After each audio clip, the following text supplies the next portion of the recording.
Hello and welcome everyone. We're back on the stream doing what we normally do. And that's our normal Pokemon Nuzlocke or Smashlocke. And this is your boy Zai coming at you live. How we doing today? Here we go. Hey Gwen! How you doing, baby girl? I'm gonna load up the save file.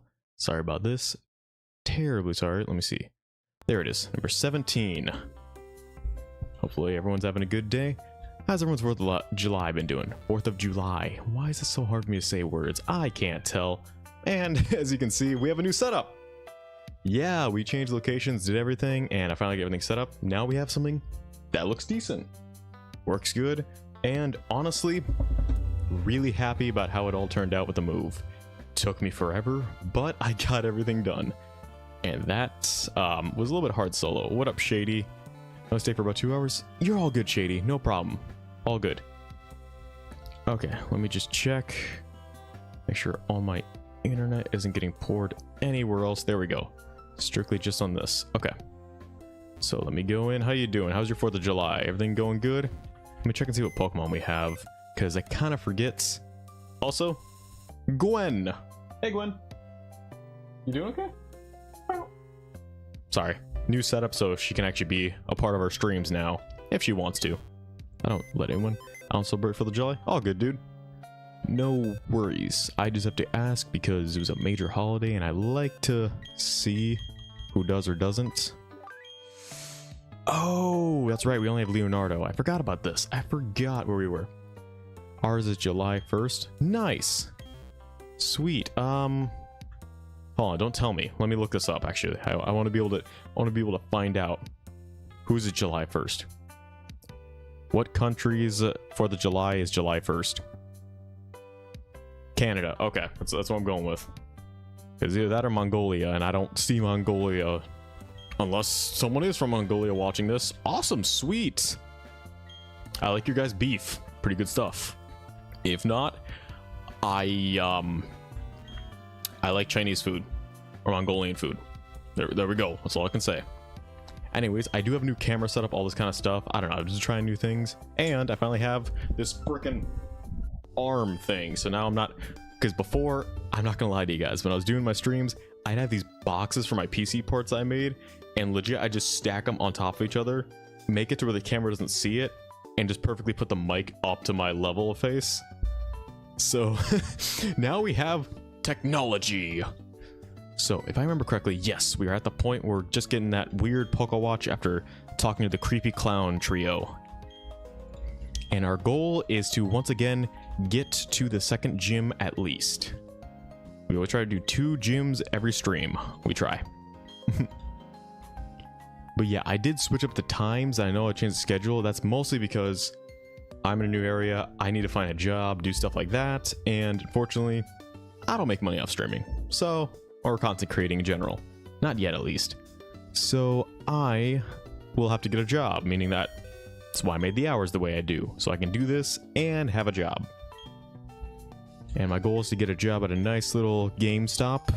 My dream job for this kind of thing. And if I can't, fuck, I might have to sell myself out to Starbucks. Because I do know how to make some coffee, since I used to work at an Italian restaurant that loved serving coffee with lasagna. I genuinely don't know why. That's a combination that we actually sold. Lasagna, spaghetti with a cappuccino or latte. And I sat there, I'm like, that just sounds like so much lactose and cream. Sweet lord, my colon, my internal organs, Jesus. Cheese, milk, cream, for some reason, coffee and milk. And all of our customers were always like, I feel so terrible after eating this. Like, I feel like I'm at my limit. I'm like, yeah, you just drink creamer, milk, then just had cheese on cheese. What the I caught a little Batman. Caught a little Pokemon Batman. What up, Joe? Just talking about how my restaurant I used to work at served specials of pasta with coffee, like lattes. And I'm like, why are people ordering milk on cheese? Like, sweet lord, were your toilets not being destroyed at home enough? Who wants to punish the toilets that badly? Dear God. But, oh yeah, so... Let me see. Okay, I'm trying to really get back in my controls, because it's been a while since we streamed. Pasta latte, what the fuck? Yes! Okay, essentially, it'd be like, here was our nightly special. Lasagna with a cappuccino. and lattes. And I'm like, what? I'm like, I'm sorry, did you just say you have a special? Take you get these two things for like $4 off, a lasagna with a latte. And I'm like, why the fuck would you do that? Yeah, like I get it makes sense business wise, but I'm like, that just physically that sounds so terrible for you. Like, first off, the lasagna has like cheese, milk, like so many different things, and then also ours was beef, so beef is a really fatty thing and hard to digest. Add a latte in it for some fucking reason. Why would you eat coffee? Thank you. As a person who loves coffee and caffeine, that makes no sense to me at all. Because I love coffee with things that yeah, it is kind of weird, because I love coffee with things that really either enhance it or show the boldness of coffee, like a plain bagel and coffee, because the plain bagel, there's no flavor, so all I'm tasting is coffee. Or biscotti and coffee, because biscotti's sweet makes coffee sweeter. Random shit like that, you know what I mean? But not fucking, who does that? Like, I just remember seeing people when they'd order it and just being like, I'm sorry, could you repeat your order again? I don't think I quite heard that. Coffee and alcohol, I get. Coffee makes sense. Coffee and alcohol do make sense because it's just, I've never had it, but I do know, like, chemically it does make sense. You just stop me. Or chocolate, bagel, biscotti. Right. Things that are sweet, cakey, totally makes sense to do. I think I have to go to this guy over here, if I'm not mistaken. No, our trainer's out of there, but yeah. Although I do know, weirdly enough, what I love to do, it's not weird, but I love these things no matter what. They're called wafer cookies, crackers, whatever, biscuits. Those things, with or without coffee, one of my favorite all-time things. Because those things are fucking awesome. But I'm also the guy who likes Necco wafers, so I don't think I'm that trustworthy, to be fully honest. Coffee and Guinness is really good with Guinness. Yes, I actually understand that. So I'll say, I've had Guinness and then I've had coffee later on, and literally, I'm like, it was soothing to my stomach. It was like, But it's very interesting, bro. Yeah. I feel like coffee can be put with a lot of things. Like, it's one of those things that, like, it's kind of like chocolate. You can use it for so many things. Okay, let me see. Hold on. I think I have to tap on this.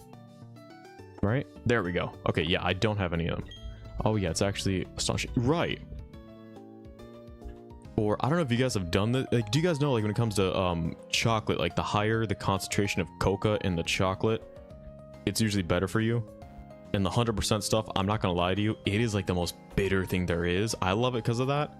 But, so what I do is usually, like, if I can't just drink that plain mixed in with water, I'll do coffee in that, because coffee's so strong it overpowers everything. And yeah, that is actually really healthy for you. That's a great way to actually get your vitamins for that, or any vitamin. To be honest, I recommend a lot of the time coffee mixing, because it's gonna go right through you. It's great. And what the fuck? I think I'm stuck. I don't know where to go. Like, I thought I was in a decent area. Where do I go? I already did this guy. I'm trying to leave. This guy won't. Oh wait. And it's also good for metabolism. Right, Joe, it is. It's also good for the heart too, because pure chocolate's really good for your heart to make sure that it's staying healthy, regulating, and then also good for your blood because the iron in it. Which I think we all know in this day and age, we all have some kind of iron issue. We either have too much, too little, but no one ever has just the right amount, I've noticed. And it's just, you know what, this generation, we don't like that. We don't like having normal iron levels. I want to be so much iron that the metal detector is like, what the fuck you doing, bro? All right, I'm just gonna show the time. Bro, you've walked by him like 20 times. Yeah, I didn't see him, but it's fine. Ooh, we're about to do a rival encounter, which means I need to make sure I don't fuck this up. Sorry about the brain rot last. Dude, you're fine. Dude, you're fine, Joe. There, you're good. Yeah, Shady. No, I mean, I would say last stream we were just talking about, I know Sans and Gay brought up, like, different types of bending and their actual usage. Like, I brought up, like, it was like, what kind of superpower would you want if you could have any superpower to any limit? Again, your power, you're literally define what you have in the power, you get it. That's what we were talking about. Mine was water bending, because I can literally bend my body to do anything. If I need to lift as much weight as I want, I can technically channel everything into what I need to and push. Yeah, I saw that. Yeah. How the fuck did you not see that guy staying in the middle? Listen, I'm focusing on the game. I'm not. I'm actually fucking up. Listen, I'm smooth brain already. Earthbending completely destroys destroying France. Bro, earthbending really just waterbending just destroys Japan with another tsunami. It's just game over, man. All right, let's go with the rival encounter.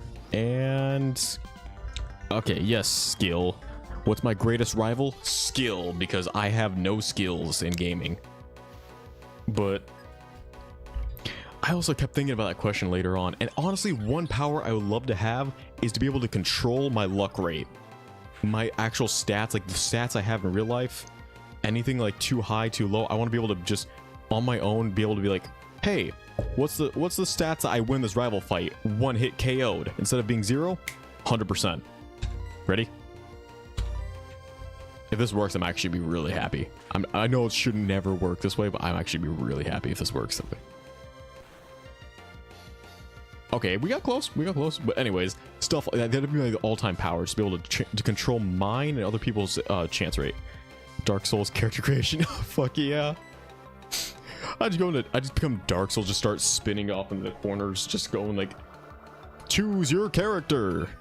Me, negative intelligent points, decent strength, all of it and nothing but stamina. I'm like, I'm ready. Special skill, drinking so much caffeine that it should be a toxic level. Oh god. Me playing darn spam to win. Spam E to win. Nice. Spin to win, baby. Damn right. Hit me with the gacha system. Any gacha game, I want to be able to have that superpower so I can just instantly get any character I want. Oh god. I love gacha games, so that's why the luck rate was like the first thing came to my mind, the best power. Oh man, I don't know, bro has a kill point click button. Dude, I've actually been training in a game, an old game, Star Wars Battlefront Classic Collection, because my brother, and dude, I'm not gonna lie, I play that with him, literally instantly headshots kills me, and I'm sitting there, I'm like, this reminds me of our childhood. Like, that hit me back to childhood days where you'd kick my ass in any video game there was. And I just wanted to cry, not out of pain, out of literally just nostalgia. I'm like, did you see a tear run down my eye? I'm like, damn, little kid me be proud that we're literally like 20 years later still playing these motherfucking games and still the same exact way, getting my ass kicked by my older brother. It reminds me of like jumping skill issue, yeah. It reminds me of jumping back in those good old Black Ops 2 lobbies where you know you had to have thick skin to live through those lobbies. Not like nowadays. Back then, we weren't able to ban people. We had to listen to whoever shit talked us the entirety of the game, and I love it.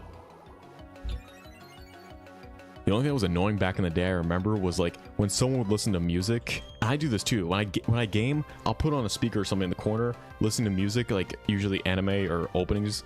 And yeah, I still can't believe that they pay $100. Yeah, $500 for skins is ridiculous. That's why I stopped doing that much when it came to League. Like, I'll still play League, but I will never buy skins in League because I don't do that. Give me the default. Give me the default all day, every day. Because, fuck that. Also, I feel like it's a power move. I just come in with a default skin and kick someone's ass who has like a $500 skin. I'm like, you waste your money on that. You could have played a pay to win game, but no, you had to play a pay to lose game. I hate the stupid kids who played. Yeah, no. Dude, but Black Ops 2 servers, or those good old like Modern Warfare 2, dude, when you were in those servers with a winning team that you were with for like 4 or 5 games in a row, you knew that you were just literally brothers at arms no matter what. Oh my god. Yeah, blasting music in game chat was always annoying. Joe, I'm not gonna lie, it was always the most annoying thing. Yeah, if they have a default skin, they try hard, they're complete noobs. I agree with that statement 100%. Speaking as a fellow noob, not try hard, totally agree. Because I have friends who are like literally plats in League, and they're like, you tried League? Oh my god, we need to team up, do this, here's what you need to grind. Send me like an exact Excel file of what I need to do, and I'm like, listen man, I'm just gaming here. I'm not trying to do the actual math, but now that you brought up this math, I fucking love this game more because I love doing math in video games. That's actually not being me. I'm not being sarcastic. I genuinely love doing math. Like, I play MMOs a lot because there's math involved. Because I love math, like calculating chance of gear rate, calculating chance of skill rate, like stuff like that. I love it. Fucking love that stuff. And I'm just like, I love those moments where I'm still losing. It's like the math isn't mathing. What the fuck happened? Who's trying to kill me? And why are they still here? Like stuff like that. There's math in the league. Mathematically correct set builds, nerd. Dude, I am a fucking nerd and I love it. Like, I have no shame in being a nerd. I just, ooh, they critted me. No, Chimchar, you get down. Our boy Leonardo's doing well. Let's absorb. He's DiCaprioing it out. Oh no. Oh no. How are you doing this much damage? I actually imagine Piccolo saying nerd. Nerd! Dodge! Yeah, we are dead. We're restarting the run because, yeah, I genuinely don't know how he criticaled me twice. I assume he probably lowered my defenses because he leered. Yeah, that's what happened. Okay, that's fine. That's fine. Honestly, I was kind of, since we missed the last stream, I kind of forgot where we were in this game. So I'm not upset with having to restart. But let me see. Oh, I'm like trying to reload the file. Oh, I do know. So, special news announcement, I am actually finally collabing with someone in Pokemon. I know I've been talking about it, trying to get ideas. I have 2 people that I'm trying to talk with more to see if maybe we could do a 3 Soul Link, or if we just do separate Soul Links. Like 2 minutes into the stream, we have to restart. Shady, it wouldn't be our stream. It wouldn't be an Ambu's Eye Slowpoke stream if it wasn't me restarting every time we do a stream. We all know it. It's like my one gimmick, and I love it. You know what? I want to restart. I want to create merchandise where it's just the restart button. That's all it is. My logo with the restart button, and that's my brand. Restart Zai. I'm the restart. I'm Mr. Restart. That's what. Fuck it. I like that as a better name for myself, Mr. Restart instead of Ambu's Eye. Damn it. I actually like that. God, should I change it to that? I'm not gonna lie. Should I start changing it to that? Annoying thing in the game is that a lot of characters do true damage. They literally can't calculate it. Right. And that's... Yeah, but Joe, I feel like you can, no matter if you have 400 armor and the amount of health... Right. I was going to say, I feel like if you know that ahead of time... Because again, research. Every good gamer knows that you have to do research for your game. If you truly want to be that dedicated to it, then you should be better than not doing it before. So that's kind of like my take on that. Because I played a couple games and been met with those situations where I genuinely had, like, the math should have worked out. I should not have died. Somehow, like, either a misclick or something, literally, I just died. And I had, like, a full bar of health, and all of a sudden, and they had, like, microscopic, like, missing pixel, and all of a sudden, dead instantly. It's a 1v1, and I'm like, I don't know how. I'm not going to be mad, because it's gaming, how it works, you know? You win some, you lose some, but as long as you keep going. Alright, like we like to test every time, I don't know if I'm... Yeah, that's happened a lot in League. Right. I don't know which one to go with, so I'm just gonna... Alright, I'm Famel this game.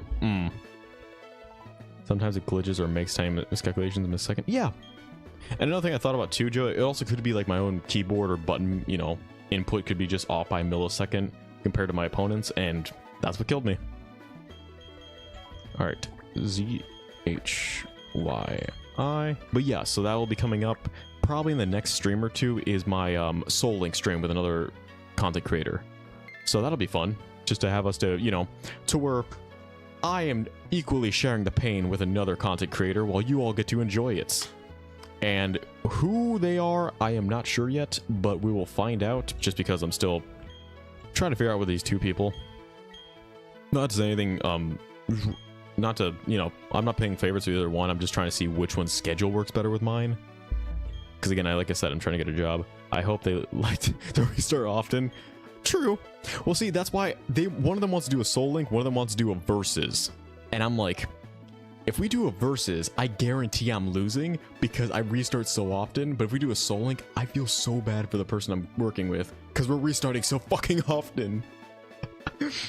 So are we doing the thing we restart every time a Pokemon dies before? No, we're not doing that.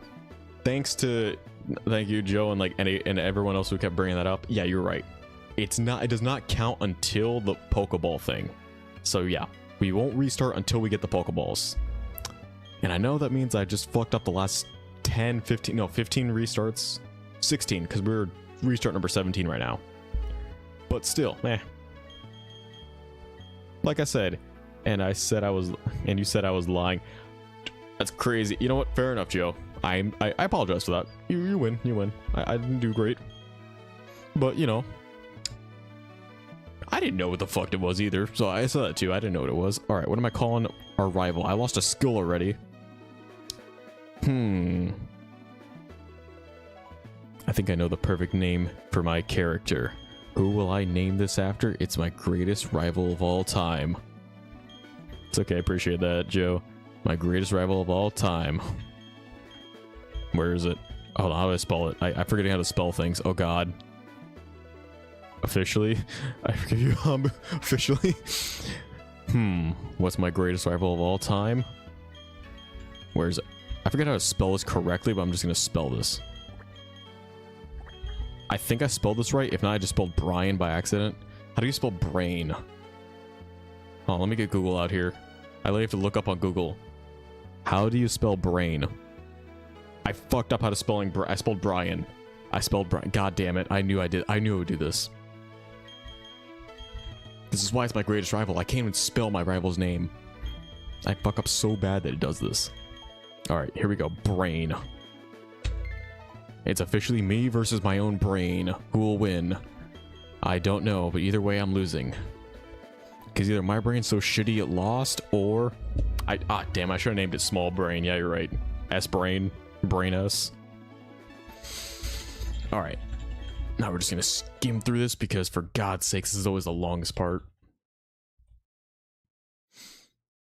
Also, let me know what you guys think of the setup in the background. Just because this is my new apartment, so this is generally how I set up things now. I also love how my new place, because it's a lot hotter and my fan doesn't work, because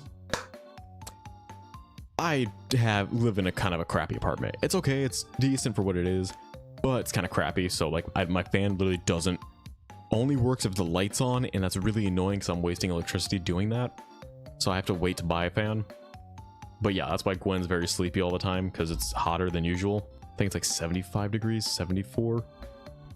Compared to like the other apartment we were at, my friends, that was like literally 60 degrees all the time. Or it wasn't even like I put it at 60, I put it at like 70 or something, but it was just so cold in there that it literally kept it would like release all the heat and keep in all the cool.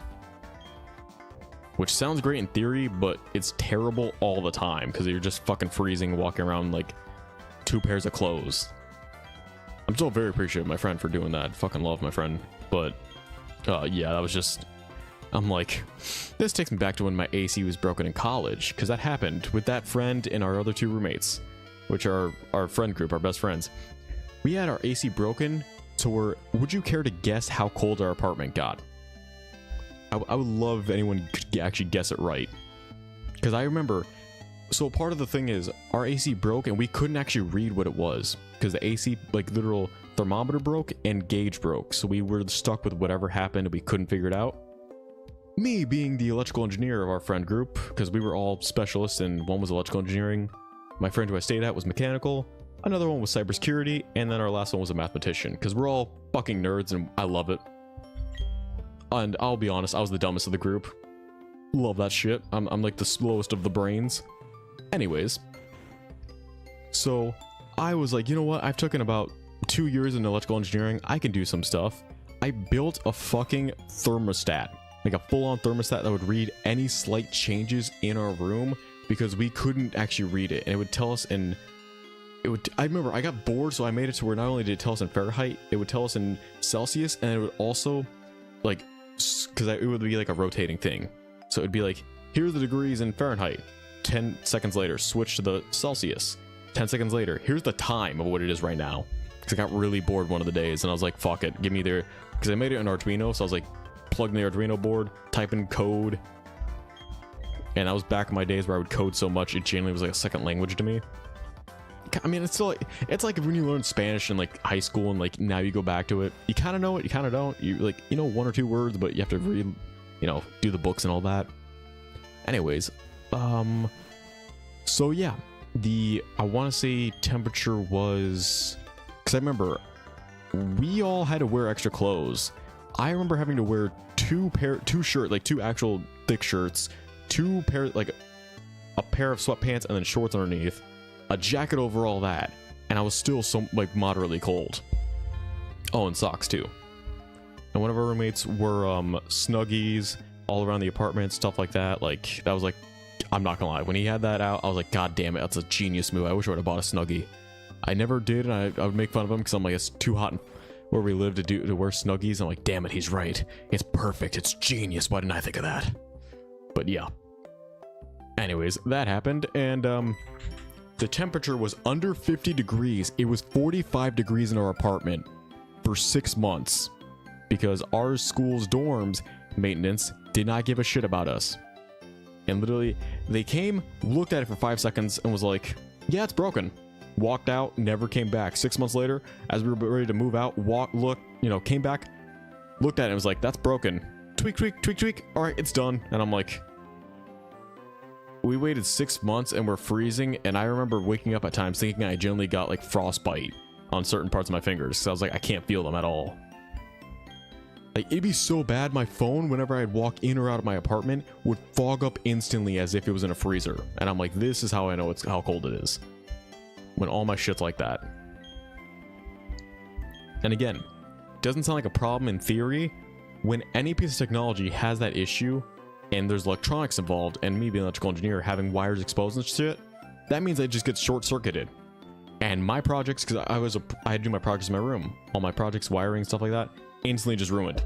And I'm like, I can't even control that because that's my room, that's where I live, that's the dorm, and it's fucking 45 degrees all the time. So I'd have to literally find a way to reheat my wires and everything before leaving my apartment so it wouldn't happen. And I say that because some people were like, oh, that doesn't happen. I'm like, my board got short-circuited 2 times in my first days of electrical engineering class. It was what was it? It was electromagnitude. It was the class. It was like electromagnitude 1, and literally that's what happened. I remember being so pissed off when I found that out, and I just sat there and I'm like, I don't even know what to do anymore. I remember just literally buying a hair dryer and just doing that all the time to my wires and my board, just being like, and I'm like, I feel like I'm microwaving my project. So yeah, this is the funness of my college life. And it is weird to be back in my hometown, kind of just because I'm still going to school. I have to wait like a year to apply because I need a couple things before I do, but it's a little odd, I'm not gonna lie to you. Just because I go to places, I see it, and odd in the sense of like, I've definitely changed since I last was, you know, here and stuff, but I'm just like, dang. It's crazy, man, how time flies. Or how my small town that literally had 0 fucking people in it, all of a sudden, like, it's a city, and I'm like, what the hell happened? You were literally just the tiniest town I knew. Ah, shit, I answered the wrong question. No, sorry. Oh, no. Okay, come on. And gonna go. Okay. I know what's about to happen, and I'm just, at this point, I'm almost shiny hunting. Because I'm not gonna lie to you, we've done this so many times that I think we're about to get a shiny starter. I know it's like 1 in 8,653? Could be wrong, but that's what we're doing. Oh, and one thing I did want to share with you guys. Yep, there's Lucas, the motherfucker who's just, you know, the greatest, most favorite Nepo baby of our professor, our sweet old professor with the glorious mustache. He's got the Ron Swanson stash that I strive to have one day. Anyways, enough going into that. What was I gonna say? God, I was gonna say something. Fuck, it was gonna be about magic. Oh, right. Okay. Yeah, so I'm gonna show you. I forgot to do it last time, but where is it? Yeah, where did I put that thing? Is it over here? Where the fuck did I put it? It was gonna be like I was gonna show you guys like my first ever magic card, my most favorite. I want to get a frame for this thing. Damn, did I literally misplace it? It was like a simple Drake. It wasn't even anything that great either. It was just a literal. Sorry, looking at cards. Because nerd as I am. Fuck, I think I literally. Oh wait, there it is. Hold on. Okay. Let me just open up the deck. Oh no, wait, this is my Elrond deck. No, I fucked up again. Oopsie. Oopsie poopsie. Made a mistake. I was not thinking before touching this box. I wonder if Pandora thought the same thing before she opened the box that unleashed hell. I'm not thinking before touching this box. Slightly opens a crack in it. Everything goes to hell. At least we still have hope, right? We left that in the box. Oof. Pandora made a big oof. She opened her Christmas present too early. That's what Santa does when you open the Christmas presents too early. Unleashes total chaos and hell on Earth. What's Santa? I just wanted to see it. There it is. Found it. I knew it was going to be one of these boxes in this one. Oh yeah. Mentioned this last time, but if anyone ever wants to get into Magic, doesn't want to pay the, a lot of money for it, because it is a lot of money to, if you want to start off and stuff, go to a local card shop, Magic the Gathering shop, anything that sells TCG cards, ask that, say you're new to Magic and ask for a box. It's called well, I don't know, it's called, it's a little box, give it for free. It's a free box, decent decks, not too bad to start off with, easy. But yeah, because I just did that just to get some standard cards. Anyways, this is my most prized card there is. Jesus Christ, God, it does not like to focus. Okay, does it focus now? Oh no, I'm just terrible at holding cards, is what it is. There we go. I don't know, fuck it, I guess. Anyways, it's called Snapping Dragon. It's just a simple flying drake, but it's just, that was literally the first card that my dad ever gave to me. First card I ever saw when he taught me Magic. And it literally, I still have it, and I just want to get that framed, because it's literally my startness. That was genuinely my, besides Star Wars, because Star Wars is the only thing I nerded out, but that and anime, because I did those two things for Magic. This is literally the start of my first card collection addiction. I'm addicted a little bit to card collecting, but I use the cards for games. So it's not, I'm not one of those people who has them and just never touches them. Fuck no, I don't do that. Hate that. Hate when people do that. Because at that point, you bought something that will never see the day of light. And I should know. Because I own Funko Pops. So I should know how this shit works. When you buy something, you never touch it. See? No touching. No, I'm not touching it. I'm not touching you. See? That's kind of like a thing that you tell your sibling. When you're going, like, that annoying thing you do to piss off your siblings. I'm not touching you. I mean, if you enjoy it, don't overspend. That's bad. Right. Like, I know I have like over, God, hundreds, not $1,000 in cards. But again, that's been over nearly 15 years. So 15 years, birthdays, stuff like that. When I was a kid, I asked for that. And not like, hey, give me all the cards. No, like one card that was like $50. I was not, I hated asking for gifts as a kid. I really do. And I still kind of do now. And that was like my thing. And my dad would look at me and be like, here, you need this for your deck. Take this shit. And I'm like, ooh, oh, hey, oh, oh, as I'm holding like a $20 card. Oh God, I don't know. I found that so funny growing up. That was like the shit I do. Oh my God. All right, let me go. No. I'm trying to pick up the briefcase. All right. Hi, Gwen. You okay, baby girl? You all right, little one? That's my sweet little demonic child. Oh, she's doing good. All right. So what are we gonna go with this time? I think we have to go with our little boy Piplup here. We're gonna go with Pip. All right, let's see if we got a shiny or at least good stats, because Turtwig didn't do that good. As much as I love Turtwig, and Turtwig is over there because that's my bed now. I know there's a blurring effect going on. I just do that because it's easier to look and camera-wise it's better. Anyways, yeah.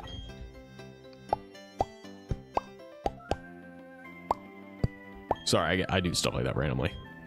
I also do things like as you can't see my hands all the time, I'll really do shit like this, like just really start doing the symbols.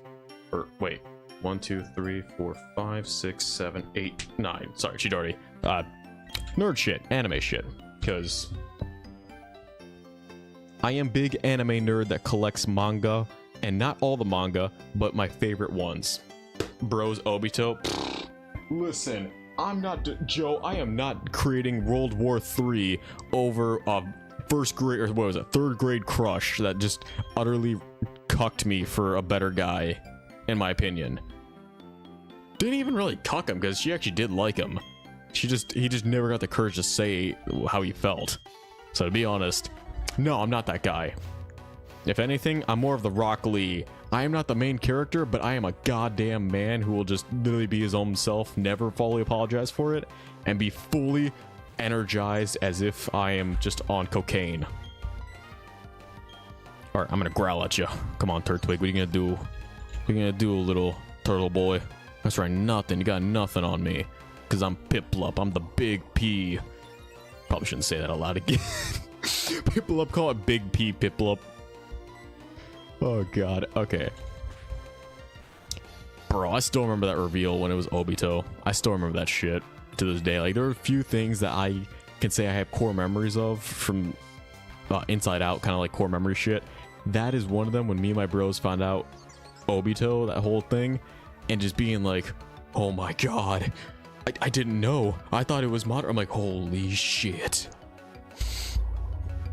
You're still alive? Like, yo, it was a twist that nobody saw coming.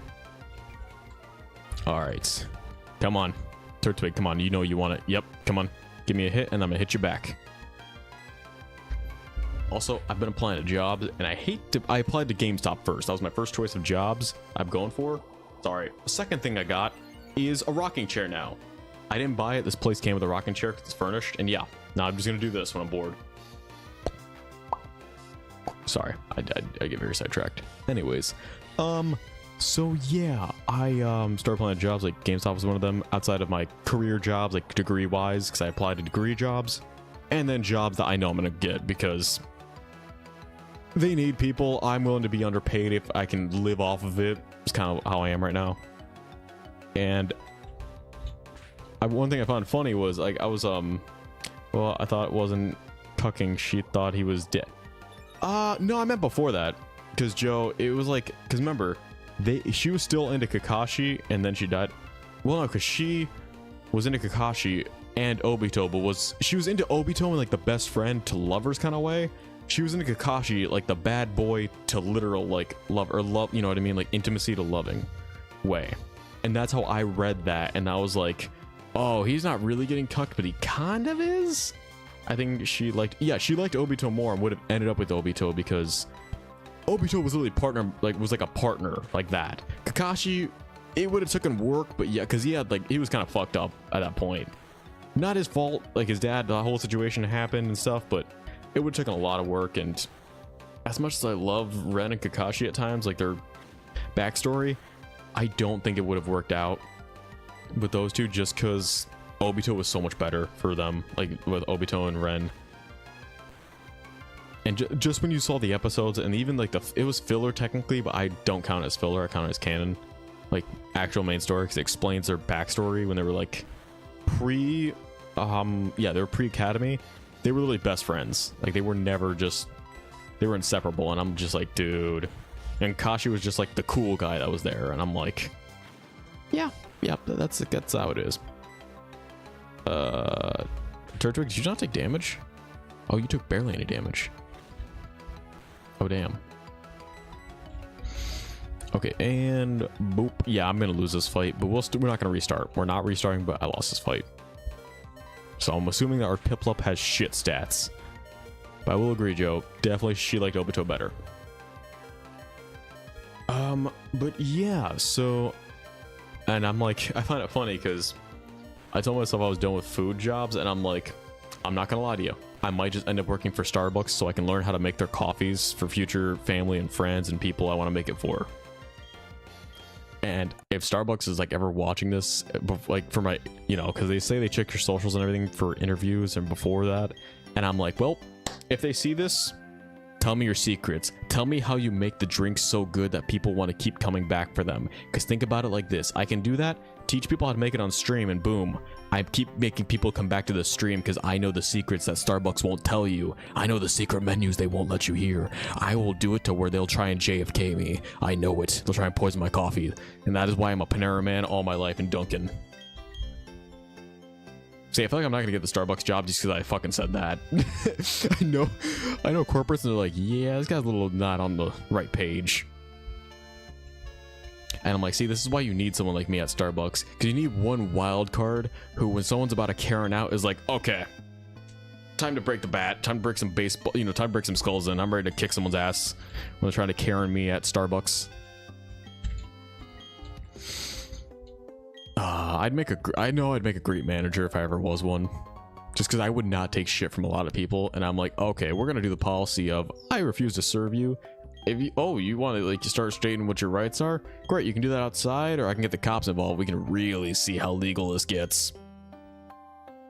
And that's how I'd go about it, because I've actually had to do that before in restaurants. What's funny is they didn't, because this is back in my days of high school, being a waiter in high school. Even in high school, I still looked older than what I was, and they would be like still doing those threats, and I'm sitting there, I'm like, you don't know this, but back then I was a minor. I'm like, you're threatening a minor. That alone is a crime, and you can actually get like some, I don't know about jail time, but I know you can get some actual fines and things for just by that. And I'm sitting here, I'm like, and guess what? You're literally about to do this, which means that's actually jail time, and real jail time. So, I don't think this drunk white, old rich person really is thinking out the thoughts of their decisions. Why are they threatening you? They threatened me because apparently they thought that they were just... Apparently they wanted to bring in their own wine into the restaurant, have us open it, and then not charge them for it at all. And I'm sitting here, I'm like, you're bringing a drink that we sell into our establishment. We're going to charge you at least to open the bottle because we say that in the menu policy. I don't agree with it fully. Again, I didn't say I agree with it at all. I just said that's our policy. And they were, again, already kind of, because they had 2 bottles. One of them was empty. And I'm like, okay, I kind of can see what's happening here. You already have 1 bottle in. You're getting your 2nd bottle. And, oh wait, I gotta go to the lake. And yeah, essentially they were like, all right, we're going to need a really, like, this is going to be, like, they were literally threatening and starting off by saying this is gonna be a problem, stuff like that, and then it escalated more and more to where they were literally like, I remember they smashed the door to where the glass almost broke when they left, and that was like kind of their way of just showing dominance. And I'm like, yeah, you did that great, you made a public scene in a restaurant filled with people, and I'm just like, and you threatened a minor. That's good stuff. I love that that was your thought mentality on a Friday night. That's just not fair to you, though. You're the only one doing your job. Oh, no. I got that already. Dude, that job taught me a lot. Like, as much as because that job was also the place where I got my tips technically stolen by the owners. Because one of the owner's wife was a waitress. That, again, they owned the place together. It was technically under her name, and yeah, she got half our, because we split the tips. We split it 3 ways, because they would tip you a lot, but not directly to you. They tip it in the bill overall. And yeah, she would take part in those tips, and I'm sitting there, I'm like, you own the fucking company, why do you need my tips? And they were like, well, I mean, they're like, we worked that hard, I'm never sacrificing my well-being for a job again. Yeah, literally just taught me not to taught me not to sacrifice my job for well-being, for sure. And it also just taught me how restaurants kind of work at times, because I know there's good ones and they treat their staff well. This one was, it made a lot of sense because this place also only liked to hire people under 18. And again, I'd work 40 hours a week. I would work from, I think it was, it would be like from 3 p.m. till 2 in the morning. And in my state, that's actually illegal to do, or it used to be. They just changed the law, but back when I was working there and for the longest time, that was illegal to do. You were not allowed to work at that young of an age.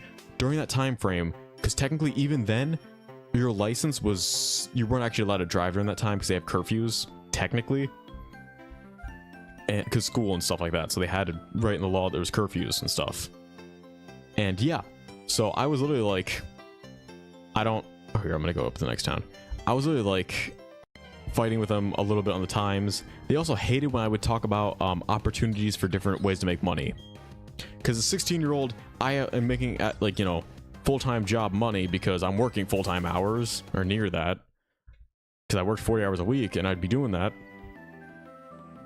Yeah, essentially they would they'd get mad when I would talk about Robinhood, because that was something I would love to do, is talk about investing back when I started it, because I like math, I like probability, I love statistics, so I would talk nothing about it.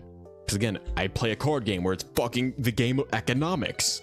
Monopoly, one of my favorite games. Economics. Literally my personality. Economics. The magical world of finance.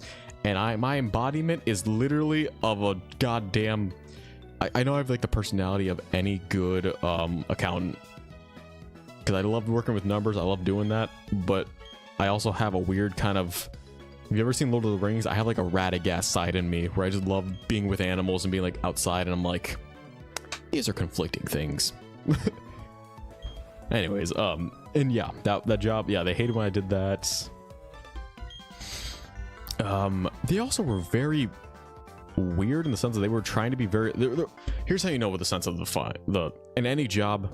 So for anyone looking to go into restaurants or job like this in food, when they say the word, or even retail, when they say the word, we're more like a family than we are coworkers, get the fuck out of there. Do not apply to that job. Do not run as far from that job as you can, because essentially that job is trying to take advantage of you like a family member would to another, in terms of guilt, in terms of all that shit. Food and retail are really fucked up. They can be. That's the thing, Joe. They can be fucked up, but there's like a lot of good cases where they aren't, and that's like that's what gives me hope into working in those fields again. Like, here's the thing. GameStop, I know no one's fucking gonna be like that at GameStop, because first off, whoever's going to GameStop really wants something bad enough to go to a physical store to buy a video game, or, you know, whatever's there. And if they're really trying to bargain for shit, it's GameStop. We've known since I was a kid, you get so much less money for trading something in or selling it. So it's nothing new. Literally nothing is new. And that's what I love that's why I love GameStop. If they would, yeah, if they say work 110% run, you're right. Anything that they literally say do above and beyond more of the stuff like this, run. Unless they compensate you for it, run. Because it's not worth it. Because like I said, they will work you to the bone. They're going to do this. And people I know are like, oh, you got to work, you know, low man total pole, stuff like that. I agree with that. Every job every job you should have the mentality that you are the low man on the totem pole and that you are working your way up to something. But my mentality is more, you work up to gain skill. Not just experience, but you're gaining skill that other people really would take for granted. Like me. I'll be honest. I worked, yeah, that was my job at Aldi, like that. Yeah, 100%. That's any kind of convenience job or any type of job that involves food, produce, like, yeah, they usually do shit like that. And again, you're working really early hours too, at times. Because I know I have buddies of mine who work at Publix and Aldi, and they're like already at work starting at 4 and 5 in the morning. We had a run, and my manager, assistant constantly screamed at me. Yeah, and I hate those kind of managers that for some reason scream and do that and like yell and think that's a good idea. I just remember that happening a lot in my restaurant, because we it was a small building, so it made sense at the time. But yeah, we could barely hear over each other, so screaming is kind of the way to communicate. Yeah, there's a lot of drama.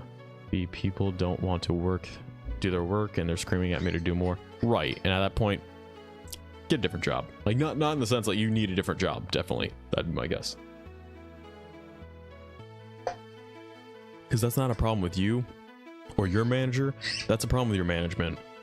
Your manager or any management that's allowing that to happen needs to be able to be comfortable and confident enough to talk to their employee that's not doing their work and literally tell them that. Because think about it like this.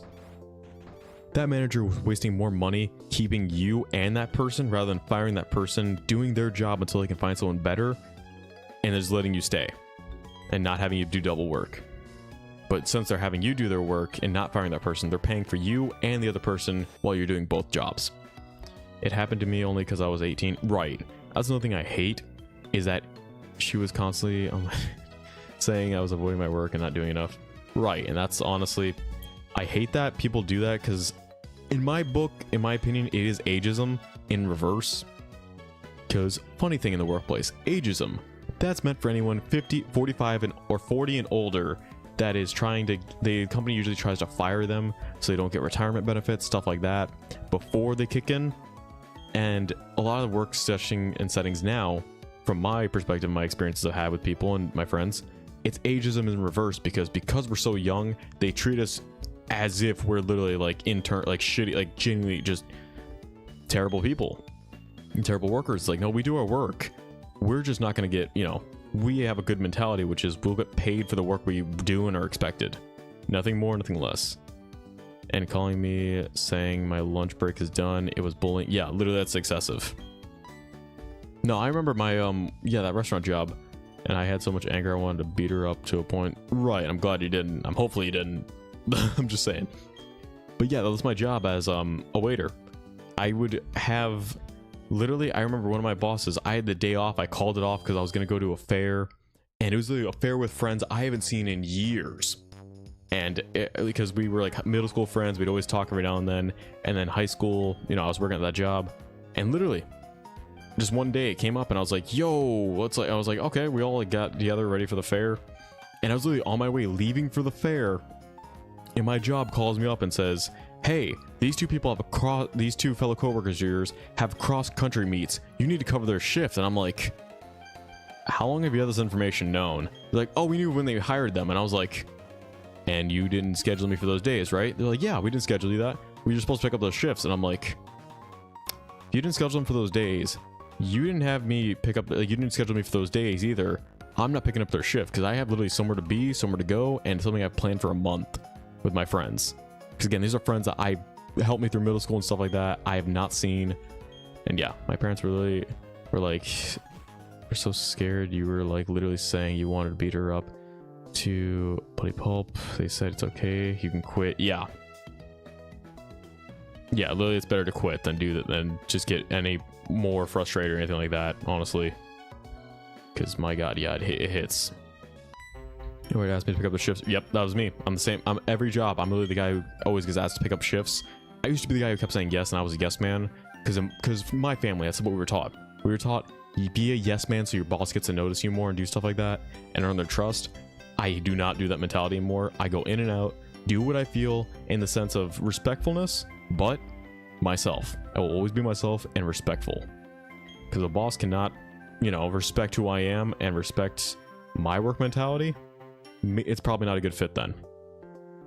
Because I'm not going to pick up someone's shift unless I really know them and I know what, like, one of my friends, their best friend came into town and I was like, oh, fuck it, I'll take their shift because literally I know them. Their best friend they haven't seen them in years. It's like once in a lifetime. Go for it.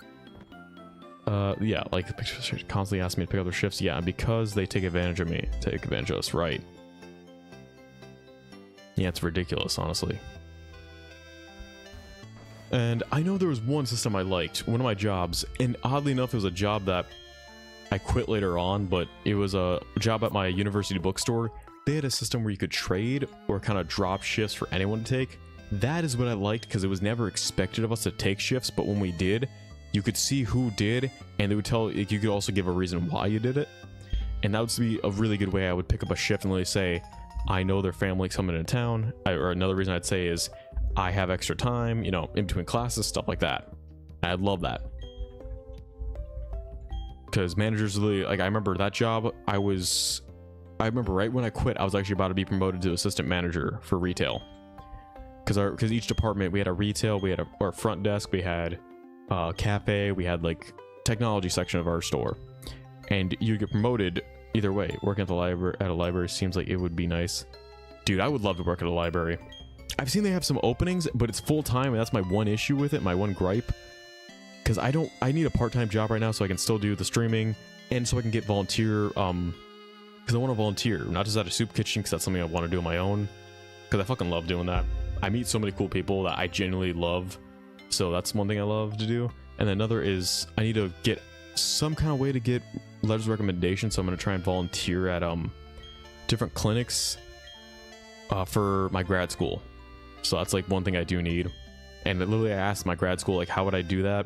And they're like, yeah, just volunteer at this one place. I was like, okay. The only thing I'm scared of working in a library would be that you'd have to know what every book is, though. Pff, no, you don't. I've had family who's librarians. Yeah, you do not need to know where every book is, what every book is. The only thing I would say you need to know is popular artists, like popular authors. Bro, that's great. Yeah, you just literally need to know popular authors of, so like in terms of like who's the top 3 authors for mystery, for romance. So literally when someone asks about those, you can just recommend that. That'd be like my biggest thing. It's like gaming. I know every genre, who to recommend what games to any genre, because I love gaming. So I did research and made it to where I always have 3 top picks for any single person. Just because, sorry, I checked my mic was on. Bro, that's great. Yeah, I did that just because I know how I know how the community is in gaming and stuff like that, and just in general. Like, just like anime, same thing. Even animes that I know I would hate, I still would recommend because it's better for someone. I guess popular authors and doing specific research. Right. Like me, I know exactly who to point out if I know everything about gaming. Yeah, I don't doubt that. Gaming, after you've been part of the community for a while, it's kind of easy to get to know it. Dude, why is this Bidoof really judging us? Like, this Bidoof just looks at my life and is like, do you think that was a good decision? I need a clip. I need someone to clip this, like, Bidoof, and just anytime I make a terrible decision or I'm guessing on something, they just post that in the chat and be like, is that really the wisest thing? Like, should you do that? Are you gonna do that again? Kind of like shit. I would love for that to happen.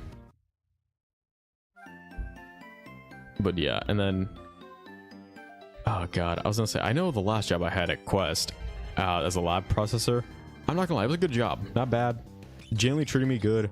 Nothing I could say too bad about it. Just the only thing that literally killed me, and is the one reason I'll never go back, is the hours, like time wise, the time working an all-night shift, just because it literally took a lot out of me. And even now, people will tell me, and it's a little disheartening at times, but like they'll look at me and be like, dude, you need to sleep or something, you look fucking tired. I'm like, no, this job just took 6 months out of my life so much that this is my constant face what I look like now. And I even remember people telling me when they came out of night shift, it'll take like almost a year for you to look and be back to normal, just because that job can like change your mentality and your actual like physiology a bit. And I'm like, damn. So I'm just stuck looking like this for a while. Oh shit, I just realized we never looked at our Piplup. What's our stats? What's our Pippy boy stats? Yeah, bro, don't work shift. Yeah, I'm not doing that. Aldi dig me. Yeah, Aldi does give. Yeah, they pay a lot of money for everything. I also just realized that we just did this and totally forgot to fucking name our Pokemon. Because I probably skipped that hitting no when the professor asks. So I will go to the next city and name our Pokemon, because god fucking damn it, I forgot. Oh my god. Alright, yes, I already talked to the woman. I talked to the mother. Yes, I know how to catch a Pokemon. Stop mansplaining to me. Yeah, every stream you look tired. Yeah, and that's the thing. I'm not tired. 100% I'm not tired right now. Just because I genuinely have a lot of energy. I just drank a coffee before this. It's just at my face. Like, you can really tell because right here I look tired. I also mentioned this. I don't know why. If you can see right here, I have like a bridge thing. At least I got like a... Damn. That's pretty good, Joe. That's pretty good. Also, Joe, hear me out. Because Joe, you know Naruto, correct? Yes or no? Like Naruto, early Naruto. I have to ask this because this question depends on a lot of things. Because I was going to ask, should I do, because I'm trying to cosplay someone. I'm trying to figure out who to cosplay, not just Naruto, but in general. Should I do an Aruka cosplay? Because I noticed that for some fucking reason, my nose has that thing that Aruka does, the scar, just naturally. I don't even know why it has this. Like, you can, like what you see in the stream, that shadow isn't a shadow. It's literally just what my nose has. And I never had a nose injury, had a broken nose. I even asked my mom, hey, do we have like any birthmarks or weird things in our family with the nose? She's like, your shape of your nose is normal from our family, but yeah, that thing, I have no idea what the fuck happened. Like, none of us know how you got that. And I'm like, great. Either I had so much head trauma that eventually I fucking started losing brain cells to where I don't even know what happened. Yeah, you do look like him. Yeah, right. Because the thing is, I was trying to figure out a cosplay where I can keep the beard and it works. I know Ruka doesn't have a beard, so that's the one gripe I have about it. But I'm also like, fuck it. It's easy cosplay. That or Sig Curtis from Full Metal Alchemist. And if you don't know the name off the top of your head, think of Teacher's Husband. The big bulky guy who greets Alexander Armstrong with just saying, when grabbing his arm, that kind of thing. That guy. That's the guy I want to cosplay too. Just because he has a beard and it's literally the exact beard I have. I didn't even mean to grow it out like that. It just happened. I mean, Scar's always badass, bro. It's not even a scar. That's the worst part. It literally is just the way my skin is. Because in real life, literally, it's not like, you can tell what scarring is, and this is not scarring. This is literally just different coloration. Like, my whole body is like, you know what? We're gonna make it like, we're gonna make you the same color of tan, and then darker right there. And I'm like, why right there? I don't know, because fuck you. That's why. And that's how my body works. That's a little anatomy from me to you. Anyways, yeah, that guy. Yeah, that guy. Oh my god. Alright, this pimple up isn't the greatest thing, but I definitely need to learn how to level the shit out of this little guy, because Jesus Christ. The opposite of Michael yeah, literally, that's what's... Well, that's the funny thing, is I actually have a disease where it is that. It's the opposite of Michael Jackson. Because what it is it takes away your skin pigmentation and replaces it with a different one. But the issue is, what it completes... It replaces it with the complete opposite. So whatever... Like if someone has light skin and they have this condition, this infection, because it's what technically it's classified as, it's an infection. If you have that, it replaces it with darker skin pigmentation. And if you're dark skinned, it replaces it with light. When you're me and like every other Native American and Hispanic descendant, your mixed tan is like literally fucking polka dot shit happening. And I'm like, I don't know what I am at this point. Am I white? Am I tan? I'm like, I don't know. It's like, because literally I have different shades everywhere, and I'm just like, dude, I'm like a fucking rainbow of tan. I'm so confused. And it's just, I find it funny at times where I'm just like, this is my normal life. Ambu in 20 years about to be darker. Dude, that's actually the thing. I looked at childhood photos because my grandmother, I love that woman so much, has like the good old, maybe has something to do with your skin condition. Yeah, no, but yeah. My grandmother has like photo albums like every grandparent does and parent. And I was looking at them the other day because she has them like we eventually got her to upload it onto like Amazon Photos. So I was looking at those through Amazon Photos.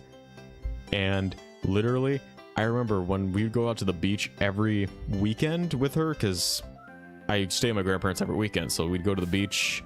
That was our thing. Literally, I looked so dark. Everyone questioned my family if I was adopted.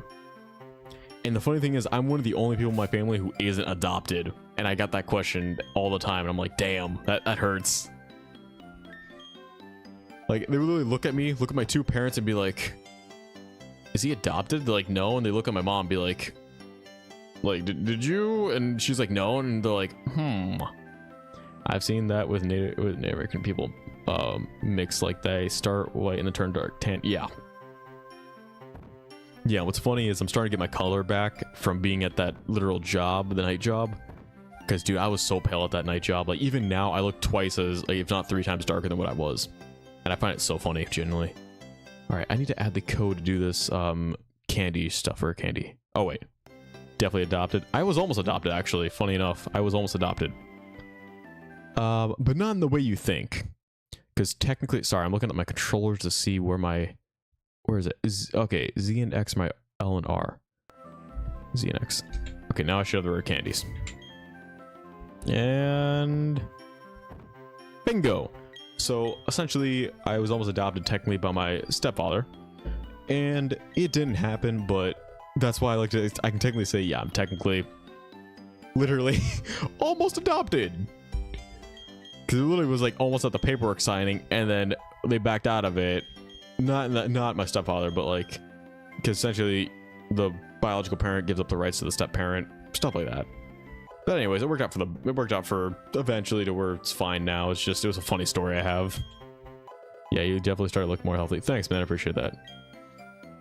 No, yeah, dude, I feel a lot better now. Just because, holy crap, that job took it. Dude, I mean, when it drained me, I would literally just crawl into bed, like get home, lie on the floor, have enough energy to like get up for a second, crawl to bed,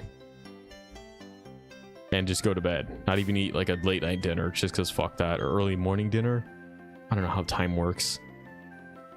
But okay, we're gonna verse this guy because this is a banger.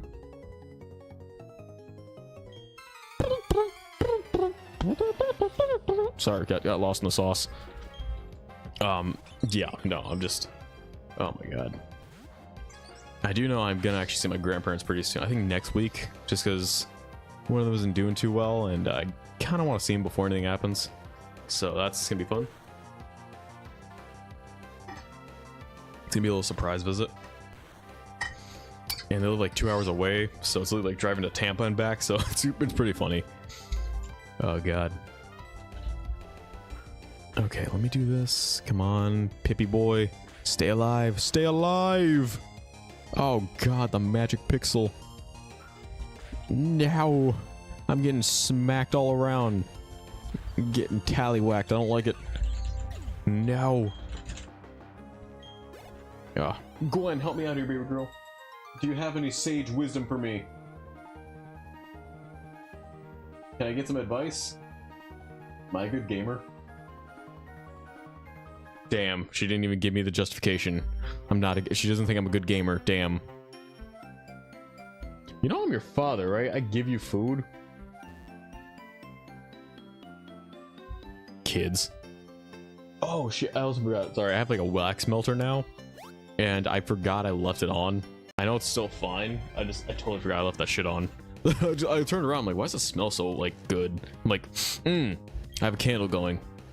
Probably should make sure I don't burn that house down, or the apartment I just got. Although it would be kind of Florida of me to do it.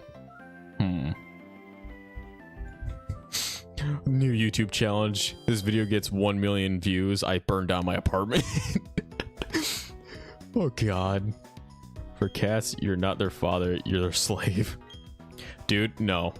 I'm technically my cat's mother, because she will literally run up to me and yell from like, so when I was in the last apartment, I don't know if you guys would hear this, she would be in my bedroom while I was in the living room, and all you would hear was nothing but mom, mom, and I'm like, the hell? She'd run up to me and look at me and say mom, and I'm like, I'm your father, what the fuck do you mean mother? I'm like, okay. And then I realized after saying that, I'm like, I baby you, I've tried putting you in clothes, and I actually like when I parent people, it's usually more in a motherly, like maternal way. I'm like, damn, actually you're kind of right, I am a mom more than a dad. Fuck. And it was literally, as I went there, just to go over, I walked to the, like, her, because this cat tree was in the bedroom. She'd do this, and literally just ask for cuddles, and I'm like, the inner parent of me wants to say yes, but the person in me says no, and I give in to her and say, fuck it, yeah, I'll cuddle you. Which is why I know this is why I'm like, it's a parent, not a slave thing.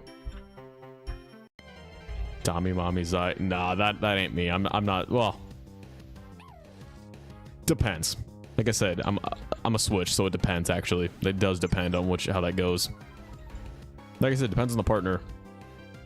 That's the fun thing about being a switch. Just depends. It's all situational based. Every day is a new day and a new dollar. All right.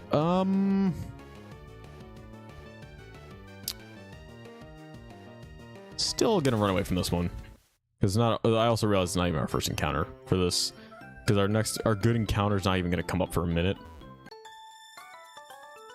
Gwen, what are you doing? Hey, kiddo. Hi. Hey, you want treats? Oh, who's being adorable? Yeah, you know being adorable. Do you want cuddles? God damn it, she wants pets. Hold on, I have to go give her pets. Guinevere, I'm coming to give pets.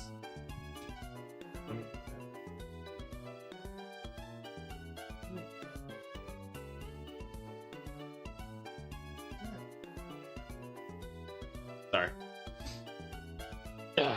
Sorry, I have to give my cat pets and love good all the time. I literally won't leave my apartment until I do that right before I leave, and then I'll leave. Even if I'm late for work or something, I don't give a shit.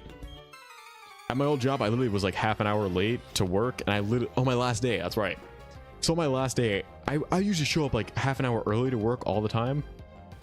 And on my last day, I said, fuck it, and I accidentally showed up half an hour late. Literally, like, went, kissed my cat, did all that, and then left for work. Still half an hour late, and my supervisor, awesome guy, actually. I loved talking with him because we were both nerds, so we'd nerd out all the time over Lord of the Rings, gaming, like Skyrim was our biggest thing, and Pokemon, because he was actually the one who helped me with Pokemon Nuzlocke in terms of like what it is, how to actually do it, and what to stream for. And I remember he literally was like, so you're a little late today, and I'm like, yeah, I know.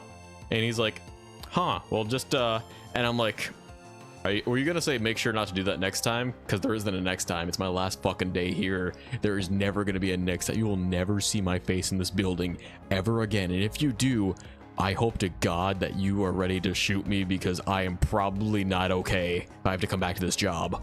Like, be ready to put a bullet between my eyes, because for God's sakes, I'm asking for it if I have to come back to this job. My Discord's popping off. Dude, I'm still a part of the Discord, and I have actually seen the Discord. It is insane, dude. I will say, Joe, yeah. Me saying I'm quitting the league. The next day you're still playing it. Bro, literally me nuzlocking. I'm done nuzlocking. I'm done with Pokemon, done with this shit next week. Still back here, I'm like, it's an addiction. I can't quit you. I can't quit you, Pokemon. God damn it, I've been invested for this too long since my childhood. It's calling, it's begging for me. Yeah, League. Yeah, no, I understand with League. Just because it's actually a good game. I would actually be really addicted to it if my family was into it. Because any game my family's into, we all know each other so well. We know what game someone's going to get addicted to, who isn't. So well that we started playing Elder Scrolls Online together on our family game days. And I instantly knew, and so did my brother Jake.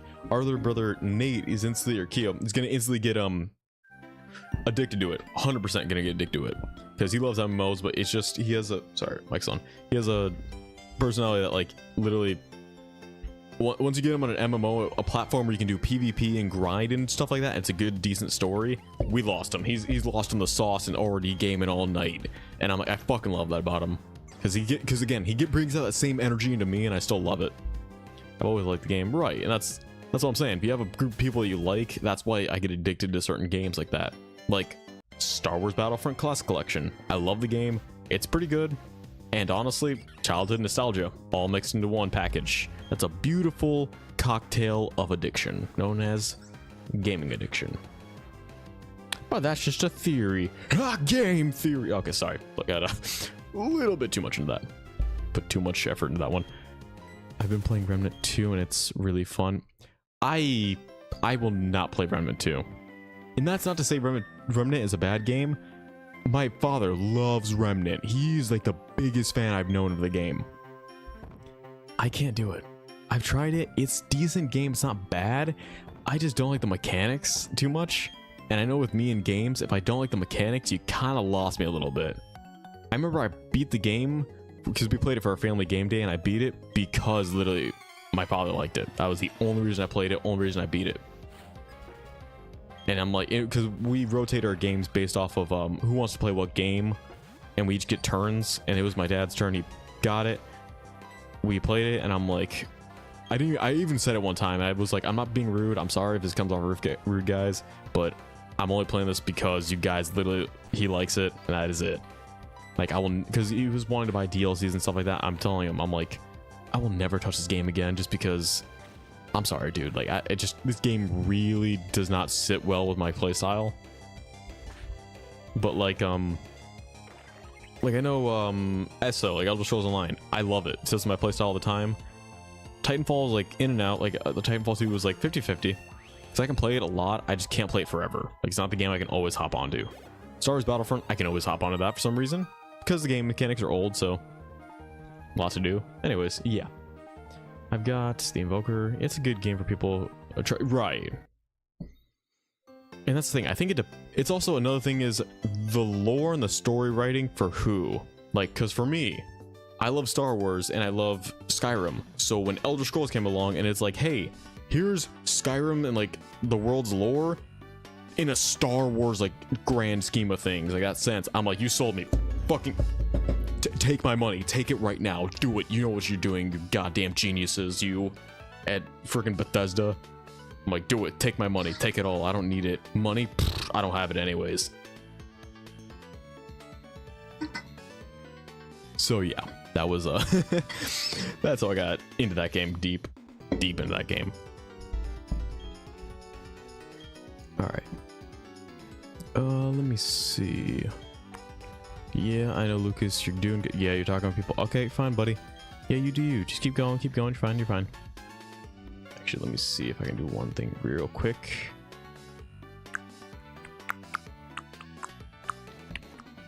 Sorry, I got really deep into this.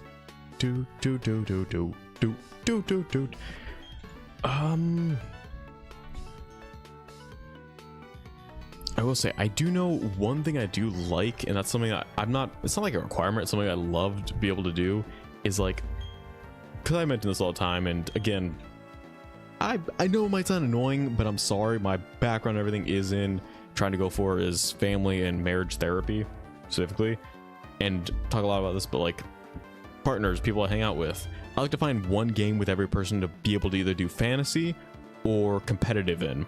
With any person who's like a friend or something, and like we game or we're trying to connect more, I like to find some game to do that. Even if it's a mobile game, I like to find some groundwork. Because I don't know, I just find like those type of things really can either strengthen Bloodborne on PC emulating is progressing. Oh, nice. How was the game? How was Bloodborne? I have not played Bloodborne. I have not gotten into any of the Dark Souls games just because I'm not a fan of having to learn from death games, but I've heard they're really good, so I've been persuaded to try them. I don't know if I'll stream them, because I think we all know how that'd go if I streamed like Elden Ring. So yeah, you can boat up and do it. That's pretty cool. But yeah, I usually try to find one game that like I can connect with people and stuff like that, and that's what I love. I love being able to do that. Like I know well, my brothers, each of us have like, I know each of us have our individual games we do that with each other, but as a group, easily, literally Budokai, not Star Wars, Dragon Ball Z Budokai 2 literally is a game where each of us will literally hop into all together and literally know that that's the game that we can really bring out our inner selves, our inner childhood selves. That I'm talking like PC game wise too. Ghost is one where for me and my dad, because I know we play it all the time, Ghost of Tsushima, like Legends mode. We'll hop into it together. Literally, we all nerd out about it and about the lore and everything. My dad knowing so much more than me though. Like, sweet lord. He really got into that game more than I thought he would. Like, I thought he'd get a little bit into it, and I'm like, no, he triple platinum that thing on 2 different platforms. And I'm like, Jesus, help me. Like, wow, that is dedication I did not think you were ready up for. And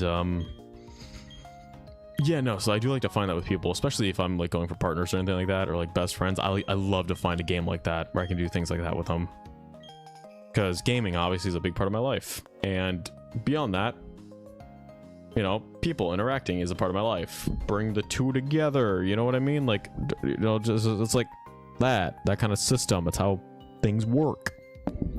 But then you tell me, oh, they don't like gaming. I'm like, fair, you don't have to like gaming. Board games or card games, you know, some type of game or something like that. Because I'm like, you cannot tell me that there's a person in this world who hates the concept of a game in general, and like genuinely to their corest of beliefs, their beliefs, not anything placed on them beforehand, their literal default characteristic. If I gave them a game or some kind of form of a game, they would never touch it. I guarantee at some point they touch it, or at least try to play it.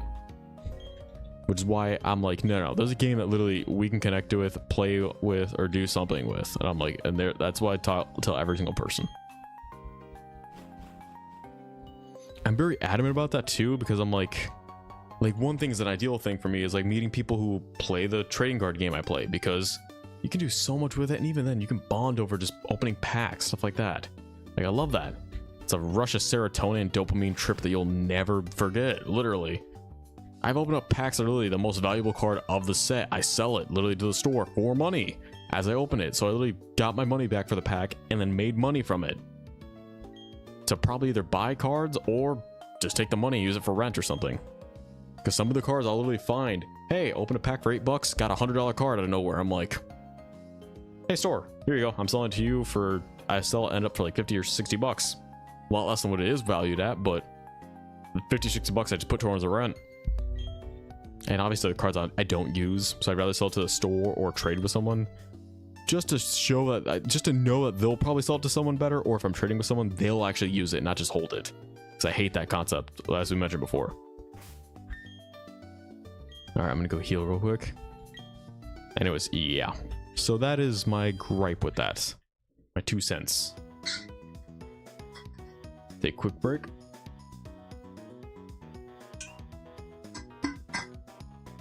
Alright, I'm back. Also, sorry, I'm a little bit off right now in terms of whenever I drink something. I just had to, I don't know if you guys know what kava tea is.